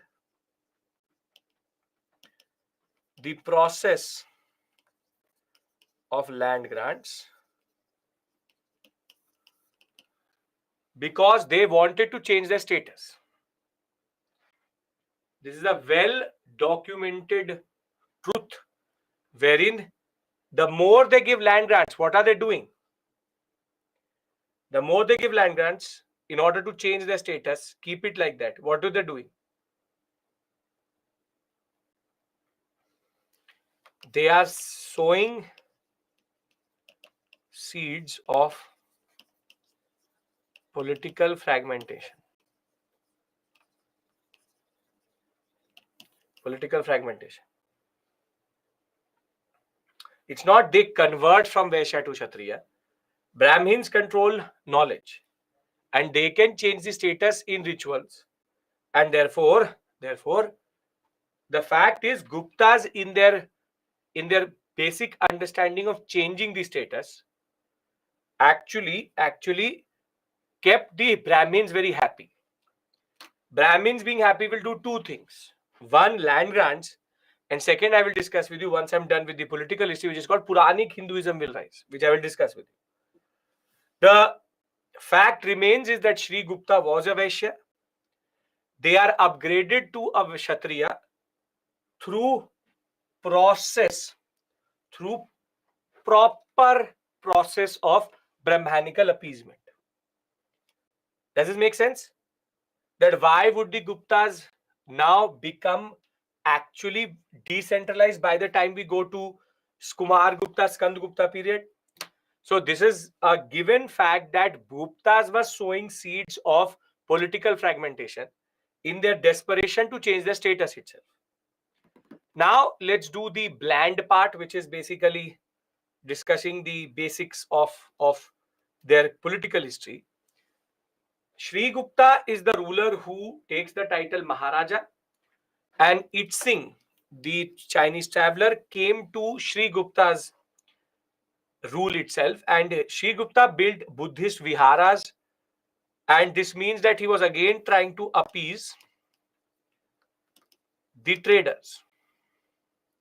So you can see the most powerful Brahmins, still the ruler has to appease traders. Then comes Chandragupta I, and he's the first major ruler who expands into the different areas. The questions which come from this area are generally conceptual. We have not seen any question from Guptas directly. We have not seen anything. This is all, as I told you, an obligation, and that is why I'm just doing the basic thing about them. If there's a factual question, who is the one who married a Lichvi princess in Nepal to strengthen his position in north? It is Chandragupta I. So I'm telling you the major facts. These, if you will ever go to R.S. Sharma, if you ever picked up any random book, Poonam Lal Dayal also will give you so much detail about them that you will close the book and leave it. The rule is do not get caught up in unnecessary details. The more unnecessary details you will learn, the more you will mess up ancient India. Yeah, there is no end to it. I am actually giving you GS level UPSC understanding. If this was an optional class, we would be 1 to 2 steps further. If this was academic class, we would be again 3 steps further. So if you think that I am actually omitting a lot of things, you are right. And that is the story. That is how we will move forward. If you want to hear the story of Samudragupta, how he went from this place to this place, this place to this place, this is not the class. I'm not here to tell you the stories of Chandrakala and the stories of Samudragupta. We have to know what we need to know about the UPSC examination. No unnecessary fact. If you are really interested in learning about the Guptas and how they this that, sure. What is Chandragupta 1 and Chandragupta 2? Means that they're two different kings kept the same name. Chandragupta 1, Chandragupta 2. Okay. So please understand this point. There is a lot of political heavy things which you need to know, which is there in the examination, which is there in the books, but you don't need to get caught up there. I hope that you understand it, because you would have for sure tried to learn these things yourself through the book, and I know your reaction to it, which is basically closing the book. Because see, there's a line. The line is there's no end to it. And this is not just true for history. Polity, economics, geography, and history are 4 fundamental subjects. There is no end to what concepts are and what things are. In geography, if you want to learn something, you can go to the level of optional, even geology itself. In history, I can talk about Chandragupta 1 in 5 minutes also. I can have a one whole class about Chandragupta 1. But we need to know where the line is drawn, where the UPSC syllabus and where UPSC is generally drawing the line. If they do cross the line, it's a trick question, leave it. If it's before this line, okay. Because if it came to UPSC showing you your real status, औकात दिखाने पे आ गए, so they can actually give you questions which will not make sense in the question form itself. So a lot of students, what they do is they try to become constitutional lawyers. They try to become the concept of economists. They try to basically see how the cyclone works. They will go and see how a cyclone works. No one cares. Simple point is, if you will complicate it, it will become even more complicated. I'm saying this for the people who are like, either have the book open in front of them right now, or they're thinking, sir is leaving a lot of things. And yes, that is by design. I am leaving a lot of things because I really don't care about this portion. I really don't. UPSC hasn't asked a question out of political history of Guptas till now in the past 14 years. Are we clear about this? Because trust is something which needs to be built up, and that is lacking with some of you. Can we move forward while I tell you basic points? If you're really interested, I'll be happy to share you books. I've taught these for six months in proper BA honors syllabus. Okay. Now, Chandragupta I realized that closing North India was important and the threat could come from Nepal. So he rather married the Lichvi princess. Lichvis were tribes in the Nepal sector. He married and had a matrimonial alliance. He is the one who brought us the 4th calendar of the Indian subcontinent, the Gupta era, started by Chandragupta in 319-320. And most of the Gupta inscriptions and texts refer to Gupta era itself. So now we have reference to 4 calendars. Gregorian, which we follow. Thereafter Saka, Vikram,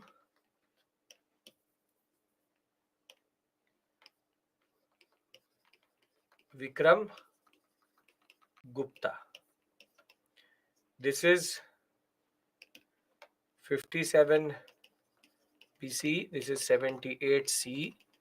This is 319, 320 C.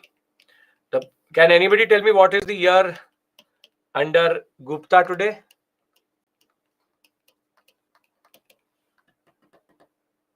You will subtract 319.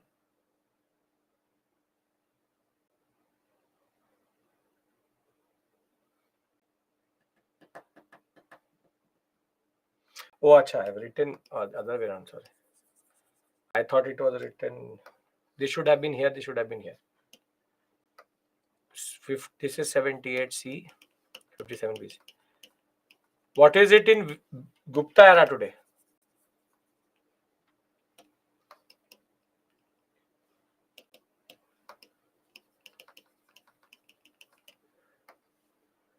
It is 1704.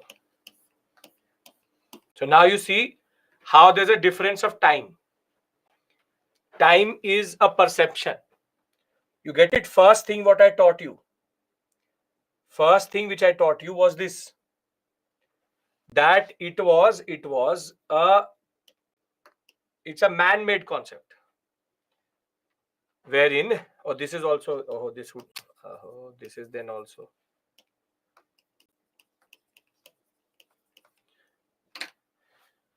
That we have, as per the calendar, 4 timelines you can follow.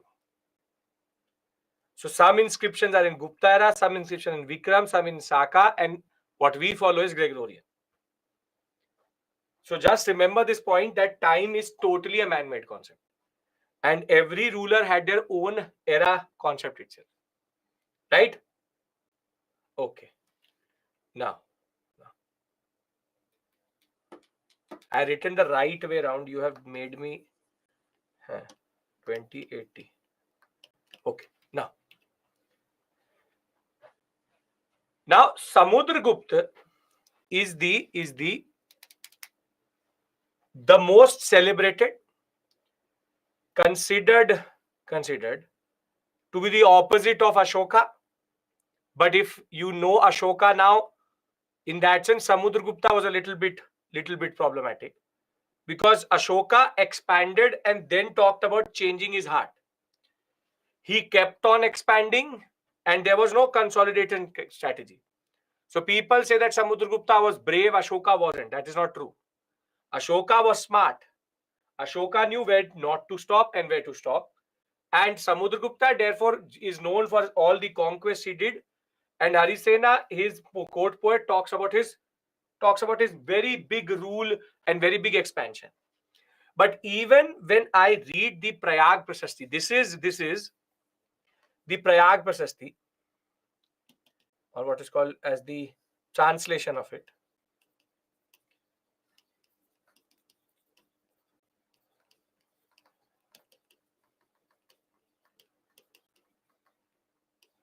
Now you pay attention to something.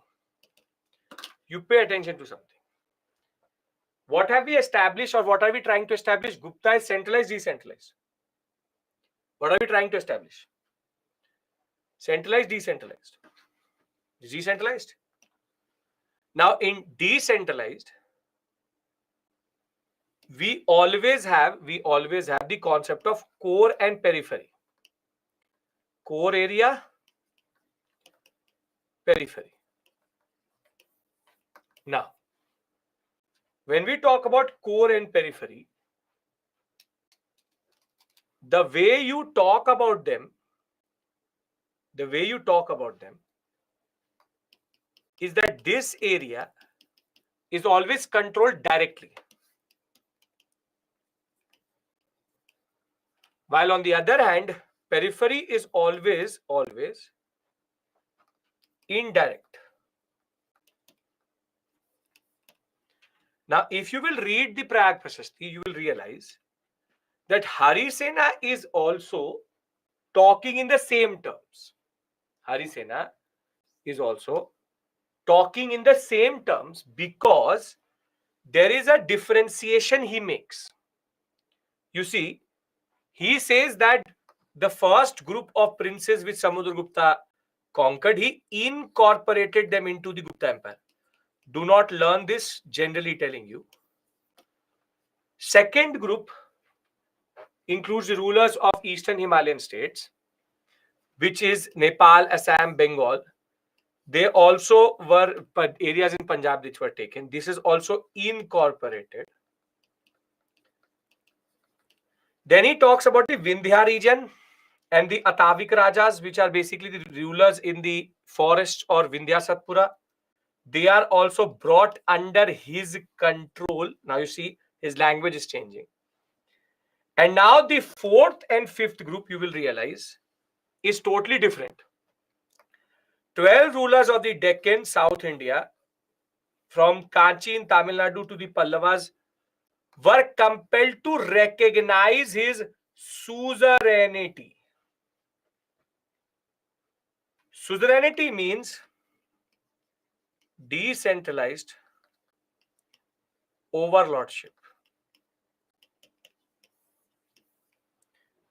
Meaning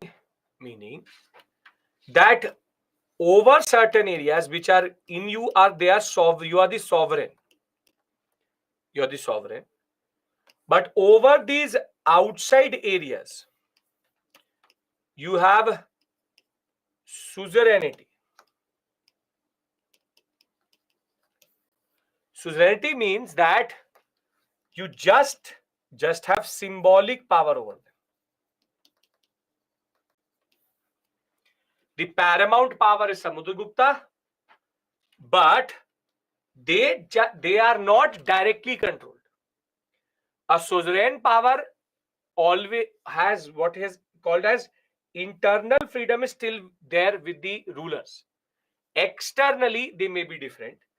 Internally, they are free, and externally, they accept the suzerainty of Samudragupta. So you can see that even in the Prayag Prasasti, Harisena is indicating to us that the empire was decentralized. I hope you're understanding the concept here. If you understand British paramountcy, if you understand the concept of princely states, exactly same concept. Princely states were under the paramountcy of the British or suzerainty of the British. Exactly same way the Samudragupta concept was having symbolic power over these areas. So they are subsidiaries of the empire. When you directly control, in nowhere in Ashoka's inscriptions was the word suzerainty control used. It was always about conquering. Here it is not about conquering, but it is about suzerain control or controlling these local power intermediaries. Is this making sense to you? I am doing this just to prove it to you that there's a certain process of decentralization which has been pushed in by the Guptas, and that is a product of their own understanding. Now, we know that Mahameghavarma, group means group. He grouped the areas which were there into 4 ways. Every paragraph had a different group of areas he conquered. We know that Mahameghavarma said that we want to establish a monastery. Remember, this has come in the examination. He said yes and gave a land grant in Gaya.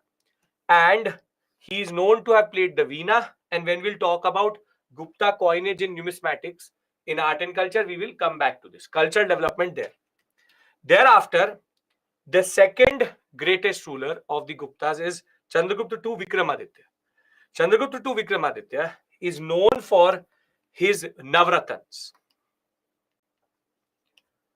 And his Navratans included Kalidas. Again, we'll discuss this in art and culture. Kalidas, even Dhanvantari, who's very good in medicine. He's also the one who had Shushruta, which is the surgeon. He's also known to have given Aryabhatta, some form of early encouragement. And in that sense, he was very good in giving patronage to important science and technology and important personalities of the Indian subcontinent when it comes to ancient India. He will also basically use marriage alliances, and conquest of the western and the eastern coast was completed. He was able to fully destroy the Shakas, and Fahyan will come under his rule. So Fahyan will come under his rule, and he will basically therefore give us a picture of how the Gupta rule used to look like. Navratan means 9 Ratans. Kalidas, Amarsimha, Vishakadatta, Dhanvantari, they are the famous poets, people who are linked to him. Astronomy and all we will discuss separately. Art and culture kept for separately. He is also known for we know that, iron pillar itself, first one to issue silver coin. What does this indicate to us? He's the first Gupta ruler to issue silver coins. What does it indicate to us? Now you have the critical skills to understand this. What does this indicate to us if he is actually having to give up silver coins? Very good. This means that the economy is now showing little bit sign of decline. So giving up on gold coins and issuing silver in that sense is quite significant that way. Now, Kumar Gupta is known for one thing and one thing only, which is founded the Nalanda University. He is known to have funded and established the most important Buddhist institution of learning, and that ways he was very open-minded in that regard, and he will also start to now see northwestern sector invasions. And at this point of time, there will be what are called the Huns, who are a Central Asian tribe, who will start to become a problem for India in the northwest. Northwest for a very long time had been very stable. Now things will start to go down in that sense. We'll discuss the poets. We'll discuss Kalidasa's work here. Don't worry. Remember, Nalanda University, Kumar Gupta. Skand Gupta is again known to have fought with the Huns in the northwest. He defeated the Huns and erected a pillar in Betari. And he is the last one to reconstruct the Sudarshan Lake, which we already know. Thereafter, Narsim Gupta Baladitya and Vishnu Gupta are the problematic ones. By this point of time, he will defeat Mihirkula, a Huna ruler, pardon him. But you see, he will embrace Buddhism. So now things have started to go down very quickly and very in a very problematic way itself. And Vishnu Gupta will basically be the one who will see the Guptas get disintegrated into their feudatories, which I will discuss tomorrow when I discuss that. Huns are Central Asian invaders who will now become a problem in the northwestern sector. Northwestern sector was very stable because of the Seleucid Empire, then because of the Shakas and the Indo-Greeks. Now it has become problematic with Central Asian tribes moving southwards into the Indian subcontinent. Now, when we talk about Navratans, we obviously have to talk about Kalidas and certain texts which were produced in this period of time. Now, for you, something is quite significant because UPSC has already asked some of them. So you only have to learn some of them. Abhigyan Shakuntalam, every smallest to smallest, and this is not the way same Vishnu Gupta at Chanakya. No. There's no connection between these two. Who were the Huns? Huns are Central Asian tribes like the Kushanas coming through the northern sector. Yes, Dhanvantri, the book of medicine, yes. Yes, Ravi, in a way, yes. Chandragupta II is the son and grandson of Chandragupta I. Vivek, I leave it to you, you decide. I really don't care. You find that and tell me what is the relationship between Chandragupta I and Chandragupta II and create a confusing state of mind and confuse us also. Okay. Abhigyan Shakuntalam is known to everybody. It's a very standard thing, marriage of Shakuntala with Dushyanta.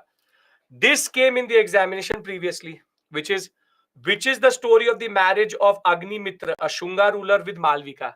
So Malvika Agnimitra. So you don't have to learn this also.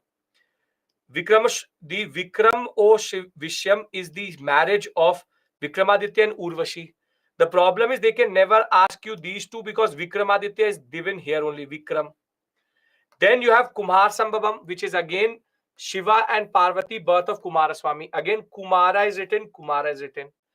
Now, the most interesting is these two. But you can expect in the examination either this or this. These are the only two which have not been asked in the examination till this point. Now, Meghdoot. Now, Meghdutam is very interesting because Meghdutam is the story. Firstly, this name has been given to our cloud technology by the government of India also. What is the question? Consider the following, which have been properly matched. Kalidas, and there will be the name of the text in front of you. I'll do the questions, don't worry about that. Poem Meghdoot. Now, Meghdoot is obviously the name of the larger system. Meghraj is the smaller system under it. Meghdoot is the bigger system, what is called the cloud technology of the government of India. Meghraj is the smaller one. Now, Meghdoot tells us geographical history because it is a story of a yaksha. Yaksha means a male figure who sends a love message to his wife who lives in the Himalayas. Now, this is very interesting that he knew that from Vindhya Satpura range, he was sending a message towards the Himalayas. This tells us that they know about Vindhya Satpura, they know about Himalayas, and the directional understanding is totally clear. Every geographical mountain range told in this text is exactly real, is exactly real. And the same thing is for Ritu Samagra. Ritu Samagra is seasonal history of India. Now, sir, feeling confused to remember, मैंने बोले नहीं remember करने को. Did I ask you to remember this? Please understand this point. You are not a computer that I will feed Kalidas, Vikramasobham, Kalidas, Abhigyan Shakuntalam, you will remember it. That is not how you work.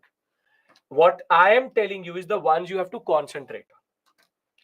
Everybody has to learn this systematically, one each day. And it's not a very big task I'm asking you to do.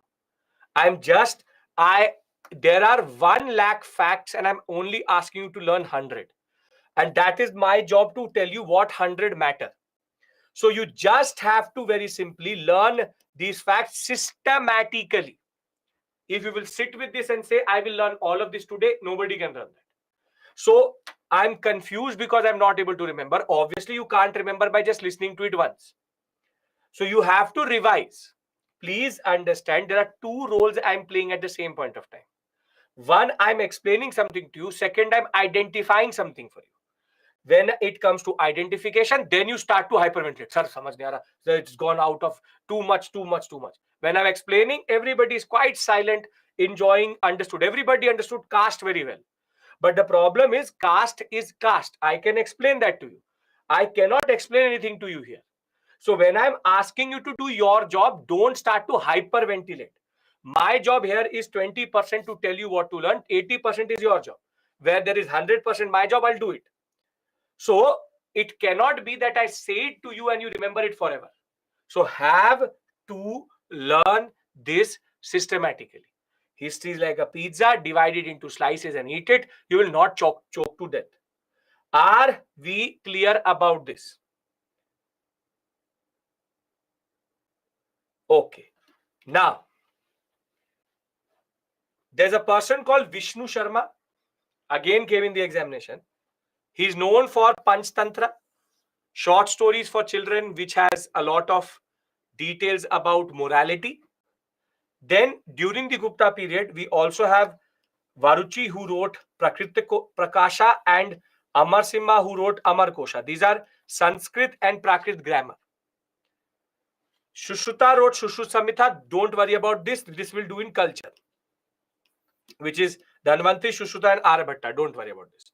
Just remember Kalidas, Vikramasomyam, and Kumar Sambhavam, Meghdoot, Ritu Samagra, Amar, Varuchi, Prakrit Kosha. That's it. Nothing more, nothing less. Now, I have to do 2 things with you.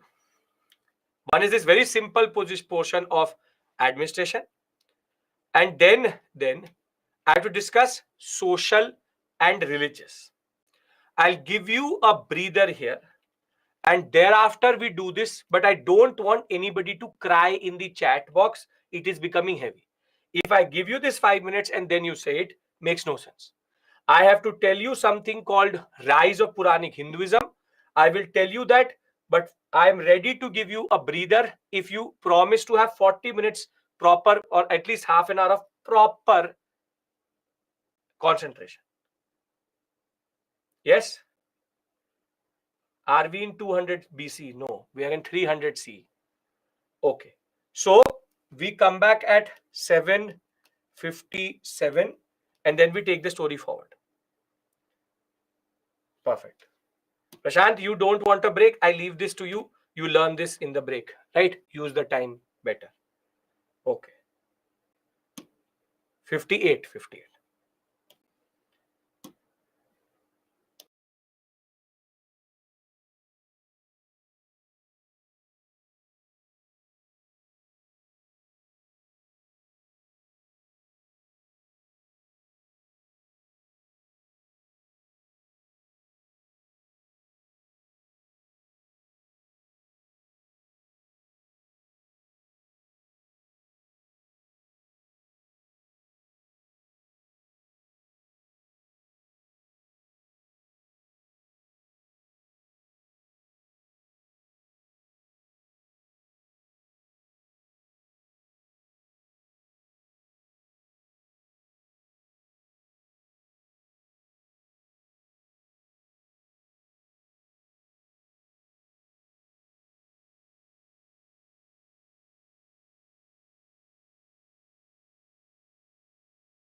Okay, welcome back.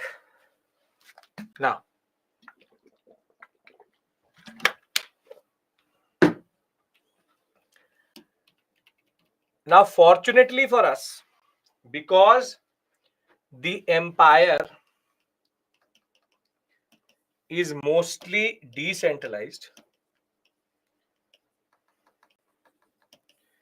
in the core areas, we have the following idea. And the following idea is that, like the quote, Namrata, the idea is that the province was called Bhukta, the district was called Vishya under Vishyapati, village was under a Gram or Gramini. Simple, straightforward thing, not very difficult to understand, because there are not a lot of centralized areas itself. So Bhukta, Uparika, this is the officer. Then Vishyas, Vishyapati, and then Grama under Gramini. Simple point. Now, same thing can be read out from this discussion, that you have Bhukta, Bhukti under Uparika, sure. You have Vishya under Vishyapati, perfect. And thereafter we have another level which is not always there but sometimes there, which is Vithi, Pata, Bhumi, Petha. This could be under an Ayukta. So it's not clear where it came in. Could be here and could be here. There are multiple levels, but these are the three basic levels which we've seen in that regard. And Ayukt means a person who has been Ayukted, which is appointed to do the work for them. Now, thereafter, we have very big titles which are taken by the Gupta rulers. Maharaja Adhiraja, Parambhatraka, Parmeshwar. Now, see, we think that the more bigger title you take, the more powerful you are. But that is technically not true. If you are Maharaja Adhiraja, means the Raja of Rajas. It means what? It means what? It means that there are Rajas already. You are the Maharaja Adhiraja. So in a way, in these titles, you are automatically indicating decentralization. If I call myself Parmeshwar, then it means that you are trying to, if in Vedic period there was one Rajan, that Rajan was enough to tell you that person was powerful. Now there are multiple Rajas, so Maharaja Adhiraja. If I call myself the teacher, super teacher, so I'm trying to basically say I am teacher's teacher. So they are all already teachers. Same way, Maharaja Adhiraja is not indicative of power. It is indicative of decentralization. So the more bigger title you take, the lower your power is in that regard. Because if somebody calls you Raja and that is more than enough, then you are the Raja. For example, Guru. I am Mahaguru. I am Parveshwar Mahaguru. You would have seen Guru. You would have seen these Babas take very, very big titles. This, that, Swamiji. So what is the need for that whole front? Because there are multiple Swamis already. So the bigger name you take, the more the bigger title you take, the more you are most probably decentralized, because local Rajas are there, you are Maharaja Adhiraja. Thereafter, we've also found in certain texts, for example, the Kumar Amatya word is used in certain seals we found, which means that it's a high ranking officer, and a word Amatya also comes in. Has this word changed since the Mauryan period?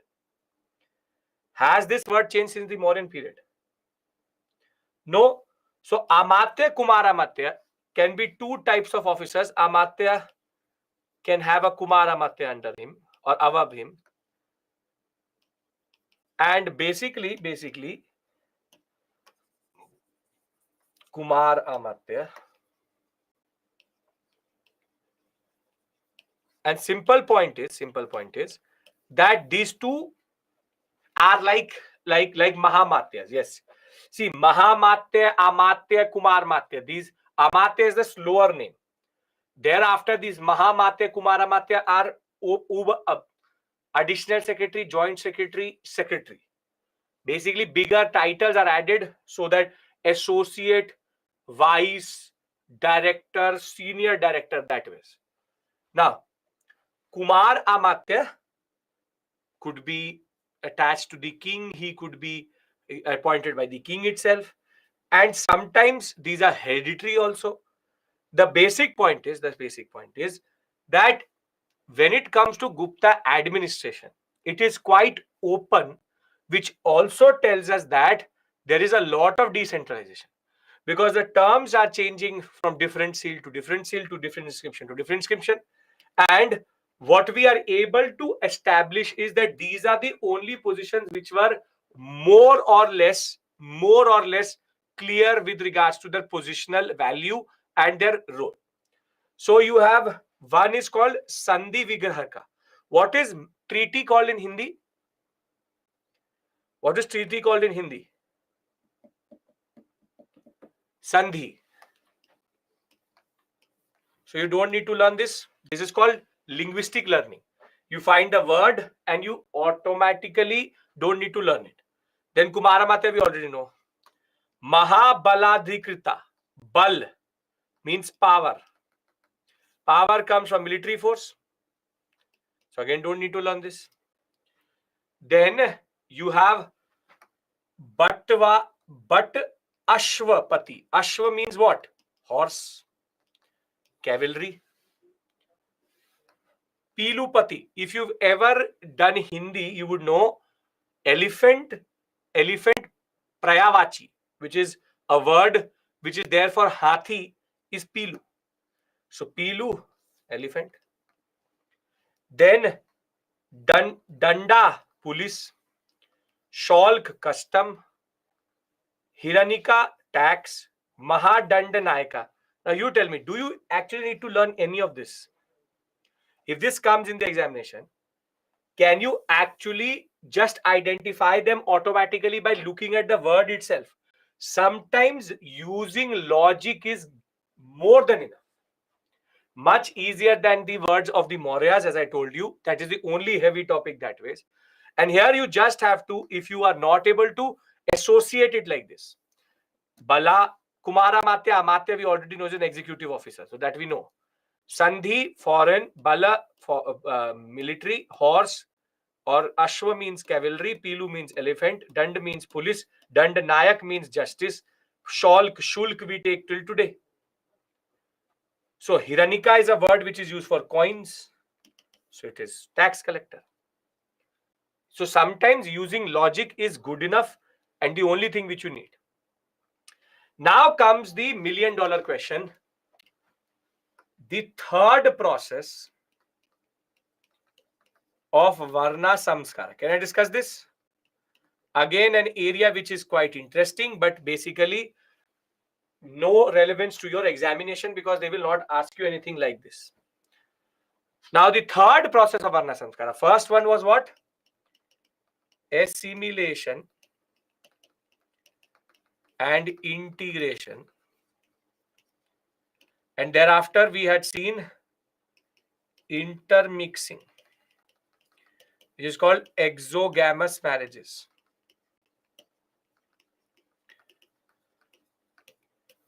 These two gave us Varna subcategorization. Now, this was in the post-Mauryan period. I hope nobody forgets what we did or what we had done previously. I hope this is fine, wherein I showed you that through that the pictures are how the whole concept works. Now, the third process which was initiated in this period is called tribal integration. A lot of tribes in the frontier area of the Indian subcontinent, they were integrated into the Varna system, and that in turn led to more proliferation. So what we see is that tax-free land grants are given like anything.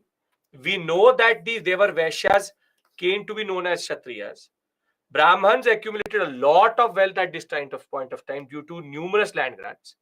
Class proliferation had already happened because of assimilation, and new type of castes were coming. Foreigners had mostly been integrated into the Kshatriya caste.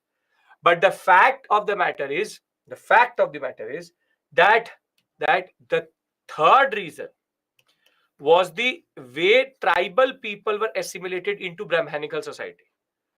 The position of Shudras improved a little bit because with agriculture expanding, there was a need for agri labor. So finally, the Shudras were allowed to become agricultural labor rather than maintenance of the society itself. But for women, other than just listening to the two epics and the Purans, their status remains more or less the same. No economic opportunity is given to women. Women remain subordinated to men, and this will remain for centuries to come. Further, untouchability is expanding as it is. So when we talk about society, we have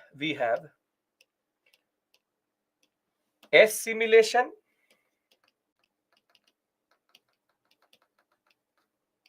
plus intermixing plus integration of tribal population equals to caste formation. Assimilation and intermixing of foreigners, and this is why we have Varna Samskara and numerous castes in India. Numerous castes in India. Yes, are we clear? Tribal integration means that tribal population which are on the frontier, northeastern sector, Chota Nagpur Plateau, these areas, they were integrated further. Are we clear about this? Because then the last thing I do is a very interesting thing, which is concept of Puranic Hinduism. This is the concept of Puranic Hinduism. These were indigenous tribes, still today exist.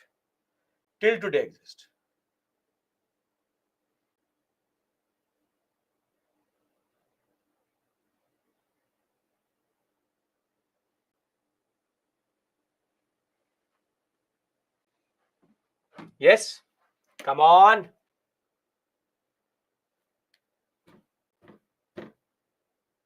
Now don't give me the Gajini effect that you don't know the first two. You already know the first two. Tribal integration is something which happens in the Gupta period. More the land grants are given, more the expansion, it happens. Okay. We also know that Shudras start to become agri labor, but women remain subordinated. Now, economy wise, various lands are mentioned in different areas. For example, these are words which have not changed since the Mauryan period. Khila, Apa, Harta still remain. And we see that trade between Sri Gupta and Kumar Gupta,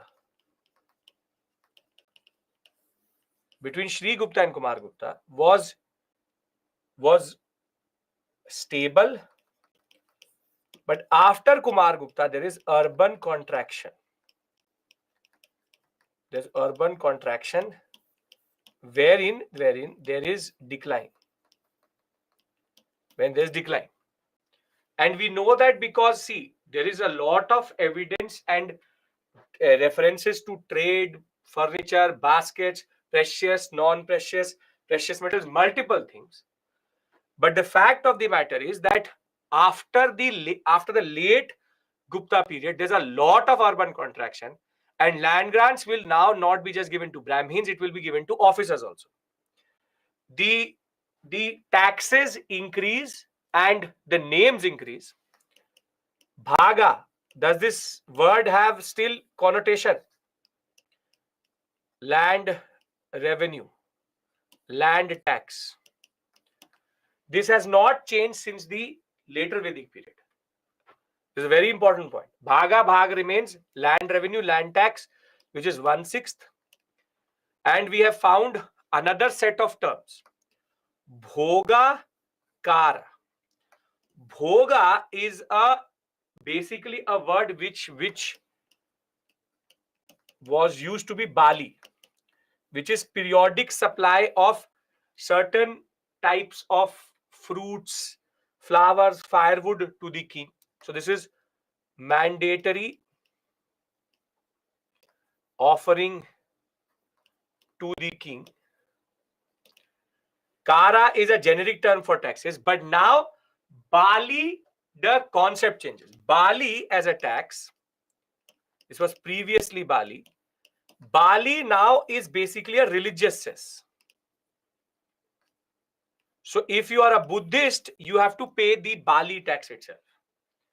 This is very interesting that if you are paying Bhaga, and if you are a Buddhist, you have to pay Bali over it. It's a interesting cess which the Guptas used to take over and above the Bhaga itself. So the term Bali has totally changed now. Further, we have Uparikara, which is Uparikara is a tax on tenants. See, tell me one thing. If a state starts to tax more, what does it indicate? What does it indicate? Again, indicates that revenue is declining. So they start to now even tax the tenants. Tenants means agri labor. And we have found shulk and tolls, which are basically toll on land goods movement. And a very interesting body came up. In a way, yes, Mujtaba, same thing. A very interesting thing comes in, which is Shreni. These are groups of artisans or merchants. Basically, the English word for this is guild. Guild. Guilds are called Shrenis. Basically, unions. These are unions. Merchant or craftsman or craft union. Basically, all the blacksmith come together, goldsmith come together, and they negotiate with the king. We have Takshila, Achitra, Mathura, Rajghat. We have Kaushambi, Patliputra as very big. Commerce chamber is not the right way. It's basically trade unions in a way. Basically, these are the cities which have emerged and have become very important. You can see from the northeast to the east itself. And all of this is fine. After Kumar Gupta, things will become problematic. India was and remained the center of the Indian Ocean when it came to trade. But the last discussion I want to have with you is something very significant, which is the concept of Puranic Hinduism. Can I do that?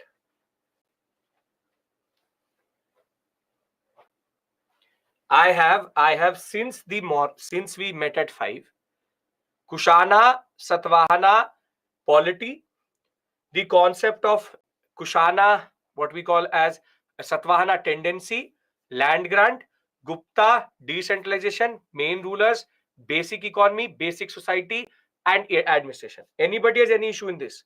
Because this is the factual portion. Now, This is the most interesting discussion we have and has nothing to do with what we do tomorrow. Tomorrow we start early medieval, and that is quite significant that way. Are we all clear about these things? Very factual but conceptual. Some conceptual, caste formation, some factual. Yes? Are we ready for the concept of Puranic Hinduism? Yes?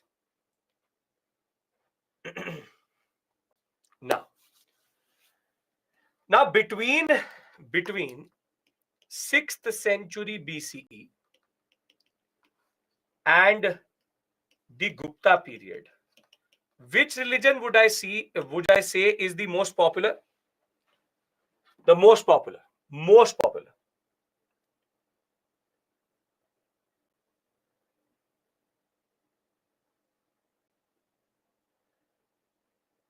Very good. Buddhism. And since the Vedic period, Vedic Brahmanism was losing out to Buddhism as state religion. Now, finally, in the Gupta period,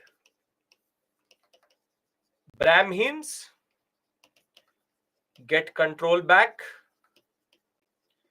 They have power, they have land, and the state also, state religion is also is Vedic Brahmanism. So now the Brahmins come together and figure out why is that we lost to Buddhism. And the reason for that was that Buddhism was quite open. It allowed for foreigners to also get assimilated. And it was not very rigid. And during the Gupta period, the Brahmanical community, they took a call that we need to change our emphasis. Emphasis till this point of time were the Vedas. And Vedas are about rituals, are about sacrifices. And whilst all of this is good, we need a strategy in which we can assimilate more. Assimilation and openness needs to be there. And in that context, the Brahmins choose to change the main text from Vedas to a Puran which is called the Bhagavad Puran. Now, Bhagavad Puran leads to what is called as Bhagavatism, which you know today as Hinduism. And Bhagavad Puran, or what we call as Bhagavatism, or what we call as Puranic Hinduism, basically was a watered down version of Vedic Brahmanism. Vedic Brahmanism evolved into Puranic Hinduism, which we know today, and the emphasis here was the Dashavatar.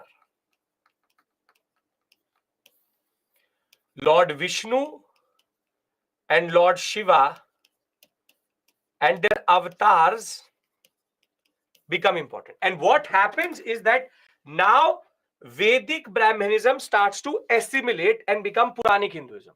So what happens is that they say, okay, we will use Lord Vishnu as a generic figure to assimilate all forms of local gods. So they went to Lord Tirupati, saw Lord Venkateshwara. They said, no, Lord Venkateshwara, Vishnu. Then they went to Padmanaswamy, and then they said, no, Lord Vishnu. Then they went to Jagannath temple. They said, no, Lord Vishnu. What they started to do was they started to give the Lord Vishnu, the Dashavatar concept, a more open concept itself. Then all female goddesses were brought into Shakti. that you have a goddess called Kali, Shakti, then another goddess which is localized to a certain area, Shakti, and therefore Shakti Durga became that identity where everything was brought in together. This is where Vedic Brahmanism understood how to undercut Buddhism. Buddhism was open, assimilated. Vedic Brahmanism opened and took all regional gods into one, and wherever you go to any part of India, they will tell you this is Lord Veerbhadra, a avatar of Lord Vishnu. So the avatar concept is either Lord Shiva or Lord Vishnu, and all gods now come together under one fold. But the master stroke which the Vedic Brahmanism, the master stroke, literal master stroke, where Buddhism did not know what to do now, how Buddhism was destroyed by Vedic Brahmanism. The master stroke was, now they went to the Buddhists and they said, who do you worship? They say, Lord Buddha. Buddha? He is also Vishnu. The 9th avatar of Lord Vishnu is Buddha. Now, kar lo jo karna hai. Basically, the base of Buddhism has been destroyed. Now, the Buddhism can say anything. Brahmin said, no, this is Lord Vishnu. You didn't know you were basically worshipping Lord Vishnu. हमें भी नहीं पता था. We read Bhagavad Puran and it said that Buddha is God. And you say Buddha is God. Our God is also God. And Lord Vishnu is God. So Lord Vishnu God. Buddha is God. Mahayanic Buddhism. This is where, after this point, Buddhism will become a footnote. That is why Buddhism will start to go downwards, southwards, which will in turn produce what we call as the Bhakti movement, which will again kill Buddhism and Jainism properly in South India. The simple point is, I have taught you since the beginning that Siddhartha, Buddha, Dhamma Chakra Parivartana, 3 new religions were formed. But by this, they undercut the simple concept of Buddhism itself. Buddhism is a separate religion. But Vedic Brahmanism was not able to assimilate it. Puranic Hinduism destroyed the base of Buddhism itself. Now, why would anybody go to Buddhism? Buddha is Lord Vishnu. I'll go to Lord Vishnu. And that is why temple building in India became very common in the Gupta, post-Gupta period. Because now temples were being built in every part of India with certain connections to the Bhagavad Puran, and temple building before this was mostly rudimentary, becomes very, very forward.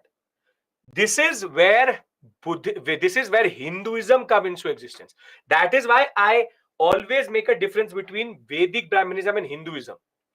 Hinduism is a very diluted form of Vedic Brahmanism.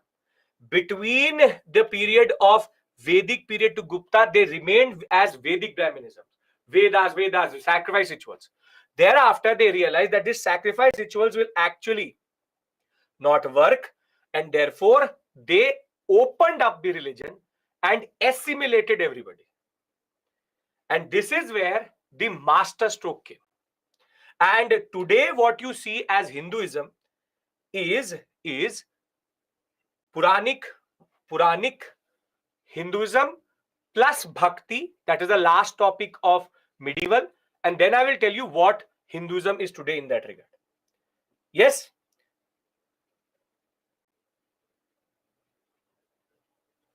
See, you need to read. Again, Sulakshana, you have become emotional. I have a very strong feeling that I know more than you in this when it comes to mythological texts also. Don't worry about that.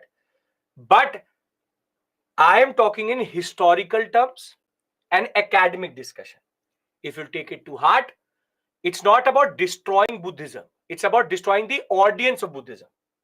And it is not a coincidence that with the rise of Puranic Hinduism, Buddhism had to change itself so much that now Vajrayanic Buddhism comes through. So I will choose to ignore that comment, because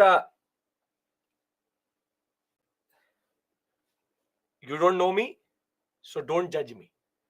So don't do that. And the simple point is, this is the historical process. You like it, you don't like it, this is the standard process. So I have no knowledge of something, leave it, right? So let's not go there, because then I will start to ask knowledge questions, then it will become a problem. So if it's a competition, then it will become really a problem. So I'll ignore that comment generally. It's if you cannot have, if we can't have an academic discussion and we will bring in certain types of emotions here, then there's no point discussing all of this. Then caste varna is also random stuff. Then we can justify sati also. Then we should just justify sati straightforward. So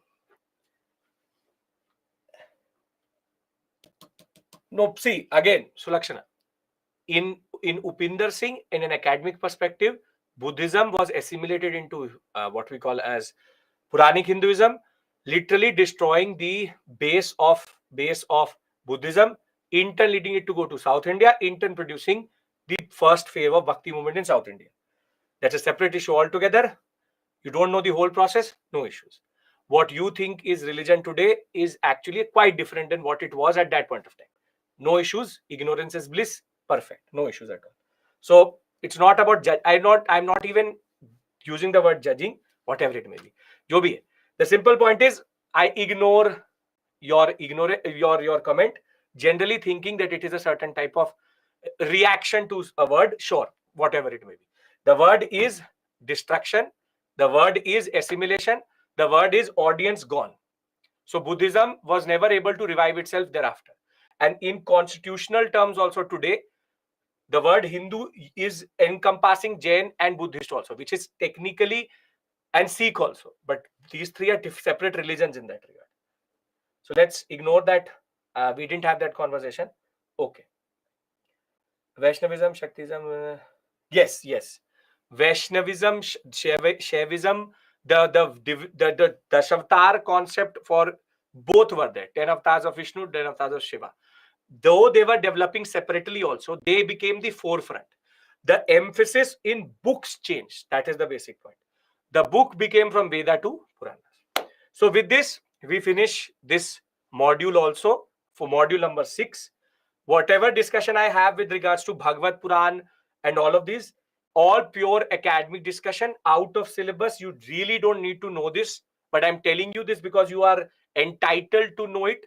So tomorrow we start early medieval, and early medieval we will start with post Gupta and early medieval. Tomorrow is going to be the last factual class. I will give you master timelines also. That is going to be important. So tomorrow we will do master timelines, Pallavas, Chalukyas, and Harshvardhan. Then we will also talk about Prala, Pratihara, Rashtrakuta. Tomorrow we finish the concept of what we call as early medievalish factual. From Monday, then we start proper medieval, Turkish invasion, Delhi Sultanate. That is a very different portion altogether. The emphasis totally changes. Okay. This area is like peasant and socialist reform movement. Facts, concept. Basic facts, if you know, you can answer any question. Okay. Vedanta and Bhagavad is totally different. Vedanta, that 6 schools of philosophy never will teach you, I'll tell you. Shankaradeva, Ramanuja, all of these come in 6 schools of philosophy. Bhakti movement. Bhakti is the last thing which changes Hinduism forever. And today what we follow is not this also, Puranic Hinduism. We follow Bhakti-driven, what we call as Puranic Hinduism. We'll talk about that. Much complex than what you have. So Lakshana, I would suggest to you that if you have access to Upinder Singh, I'll be really happy to tell you the page numbers. Read it once. Will open up your mind a little bit more to certain words or certain things which are happening. For anybody who really wants to read this section, very beautiful section given in the what we call as Upinder Singh book. Puranic Hinduism is a chapter itself. Very beautifully written. Right? Okay. Thank you. Take care. Bye-bye.